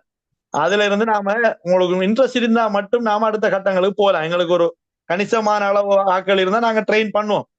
நான் 2019 கிட்டத்தட்ட 45 பேர் வந்து ட்ரைனிங் எடுத்தாங்க உண்மையா. அதுக்கு பிறகு அவங்க மற்ற சர்வீஸ் எக்ஸாம்கள் பாஸ் ஆயினாங்க. மற்ற டீச்சிங் சர்வீஸ் எக்ஸாம்ஸ்கள் அடுத்த எக்ஸாம்ஸ்களுக்கு எல்லாம் ஈஸியா இருந்தது. இந்த அவங்களுக்கு கிரகித்தல், பொது அறிவு, நுண்ணறிவு இந்த விஷயங்கள் படிப்பிச்சா கிட்டத்தட்ட இலங்கையில இருக்கக்கூடிய எல்லா வகையான போட்டி பரீட்சைகளுக்கும் இந்த கேள்விதான் வருது. நம்ம பார்க்காத சில பரீட்சை இருக்கு. கஸ்டம் சர்வீஸ் இருக்குது, சரிதானே? அதே மாதிரி டீச்சிங் சர்வீஸ் இருக்குது. ஸோ அதை ஏடிஆர், அதாவது டிபார்ட்மெண்ட் ஆஃப் ரெஜிஸ்ட்ரார் சர்வீஸ் அந்த எக்ஸாம் இருக்குது. ஸோ இது எல்லாத்துக்கும் இது படிச்சாலே மற்ற பரீட்சைகளும் ஈஸியா இருக்கு. ஸோ அப்ப இந்த ட்ரைனிங் எடுத்துக்கொள்றது உங்களுக்கு அது உங்களோட ஆர்வத்தை பொறுத்து இருக்குது. அதுக்கு பிறகுதான் நாம தீர்மானிக்கிறோம் இதை செய்யறதா என்ன மாதிரி செஞ்சு கொள்றோம் அப்படிங்கிற முடிவுகளுக்கு நாம பிறகு வருவோம். இந்த குரூப்ல இணைஞ்சு கொள்ளாதவங்க இணைஞ்சு கொள்ளுங்க. குரூப்ல இல்லாதவங்க இந்த நம்பருக்கு ஒரு ரெக்வஸ்ட் தாங்க, நான் அனுப்புறேன். குரூப்ல வந்து நாம பார்ப்போம் எத்தனை பேருக்கு இதுல இன்ட்ரெஸ்ட் இருக்குது, என்ன மாதிரி செஞ்சு கொள்ளலாம்னு பார்ப்போம். இப்ப யூகேல இருக்காரு SLAS ஆபீசர் அஃபான் சார், அவரும் ரிஸ்வான் சலாவுடின் சார் இருக்காரு கனடாவில் SLAS ஆபீசர். அவங்கள பிரதானமா அவங்க தான் உங்களுக்கு பெரும்பாலான கைடன்ஸ்கள் தருவாங்க. ஆல்ரெடி SLAS ஆபீசர்ஸ்களை வச்சுதான் நாங்க செய்யறோம். SLAS ஆபீசர்ஸ்களும் உங்களுக்கு சப்போர்ட் பண்ணுவாங்க, சரிதானே? ஸோ அதை தேவை ஏற்படுற நேரங்களில் தேவையான ஆபீசர்ஸ்களும் உங்களுக்கு நாங்கள் அறிமுகப்படுத்துவோம். ஸோ அந்த அளவுக்கு நாங்கள் கொஞ்சம் ட்ரை பண்ண பார்ப்போம். உங்களை முடியுமான அளவுக்கு உங்களை தயார்படுத்துறதுக்கு கொண்டு வர்றதுதான் எங்களோட நோக்கம். சார் அந்த குரூப்னு சொன்னா இந்த சப்ஜெக்ட் அந்த குரூப் விளங்கல. ஆல்ரெடி நீங்க அந்த குரூப் ஜூம் லிங்க் போட்டீங்க சார், அந்த குரூப்ல தானே சார்? எங்களோட ஒரு லிங்க் கிடைக்காதவங்க இந்த நம்பருக்கு அனுப்புங்க. ஒரு லிங்க் இந்த நம்பர் இருக்குது, அதுக்கு ரெக்வஸ்ட் ஒன்று தாங்க, நான் குரூப் லிங்க் அனுப்புறேன்.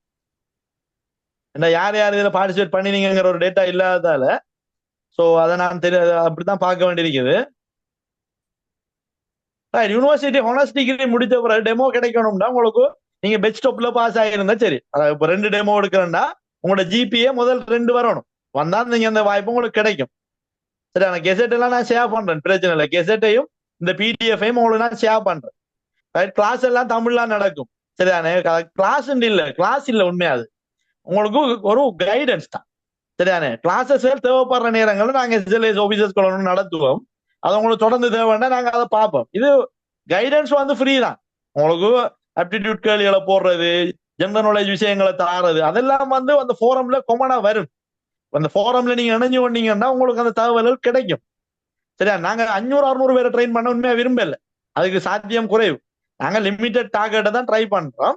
ஸோ அது வந்து எல்லாம் தமிழ்ல தான். அடுத்த NVQ7 பிடெக் டிகிரிக்கு அலோட் இல்லையான்னு கேட்டிருக்கீங்க. சர்வீஸ் எக்ஸாமை பொறுத்த வரைக்கும் NVQ7 ஈக்குவலன்ட் பத்தி ஒன்றும் சொல்லல.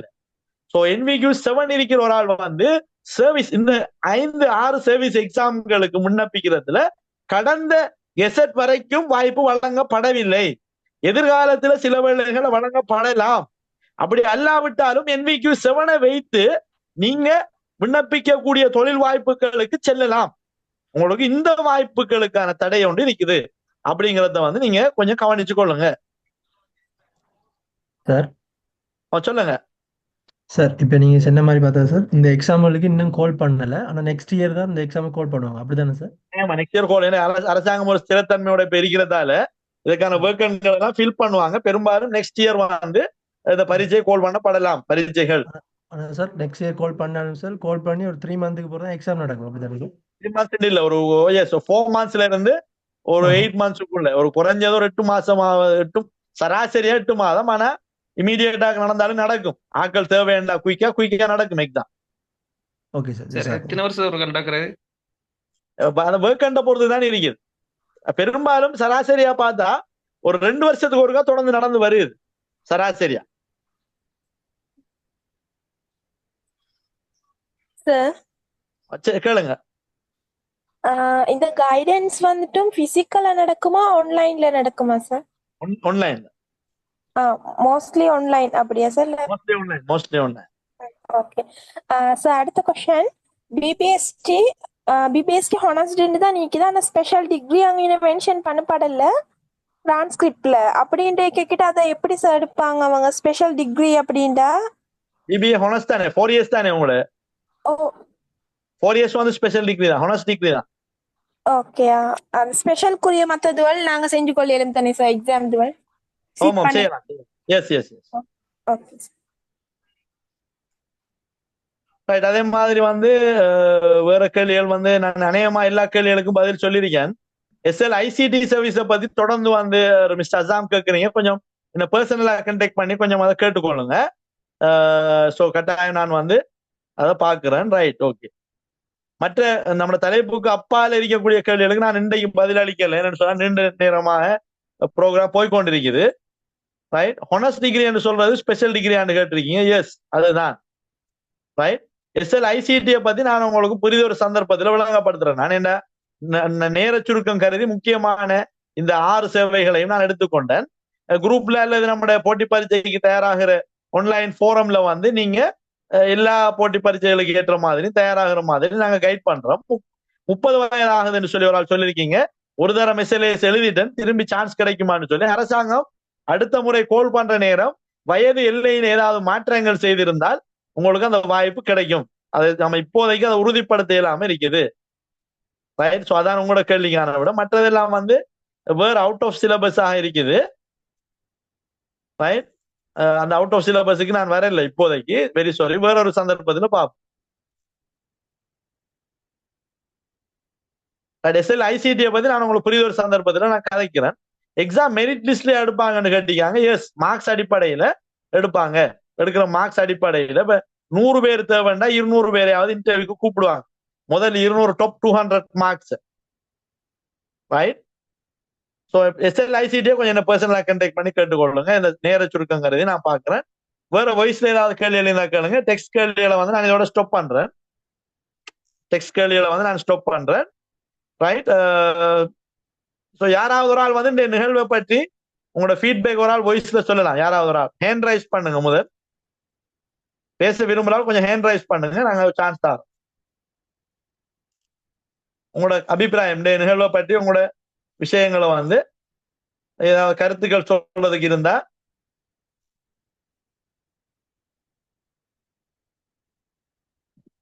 ஹேண்ட் ரைஸ் பண்ணுங்க, இல்ல நேரடியா நீங்க அன்மியூட் பண்ணிட்டு சொல்லலாம். அதாவது அண்டர் கிராஜுவேட் அசோசியேஷனால எதிர்காலத்துல வந்து வேற இதை எப்படி இந்த நிகழ்வை வந்து வேற எப்படி நாங்க வந்து டிசைன் பண்ணலாம், என்ன விஷயங்களை உள்ளடக்கலாம்,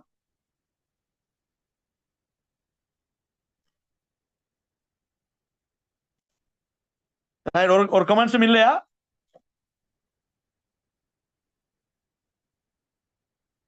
ஒரு மாதமும் சரி இல்ல ஒரு 2 மாதத்துக்கு ஒருக்கா இப்படி ஒரு ப்ரோக்ராம் ஏற்படுத்தி ஒரு நேரான வழியில கொண்டு போறது நல்லா சார். நல்ல ஒரு ப்ரோக்ராம் இருந்துச்சு. அதாவது எதை படிக்கணும், எந்த சைட்ல போகணும் என்ற ஒரு நாலேஜ் ஒன்று கிடைச்சி சார். தேங்க்யூ. நீங்க தொடர்ந்து இந்த குரூப்ல இணைஞ்சிருந்தீங்கன்னா உங்களுக்கு நாங்க ப்ராப்பரா கைட் பண்ணுவோம். நாங்க பிரச்சனை. Right, okay. Under graduate association president இருக்கீங்களா? ஓம் சார். ஓகே, நாம வைண்ட் அப் பண்ணுவோம். இப்ப நீங்க ஒரு வோட் ஆஃப் தேங்க்ஸோட இப்ப நீங்க முடிச்சு கொள்ளலாம் நான் நினைக்கிறேன். Okay sir.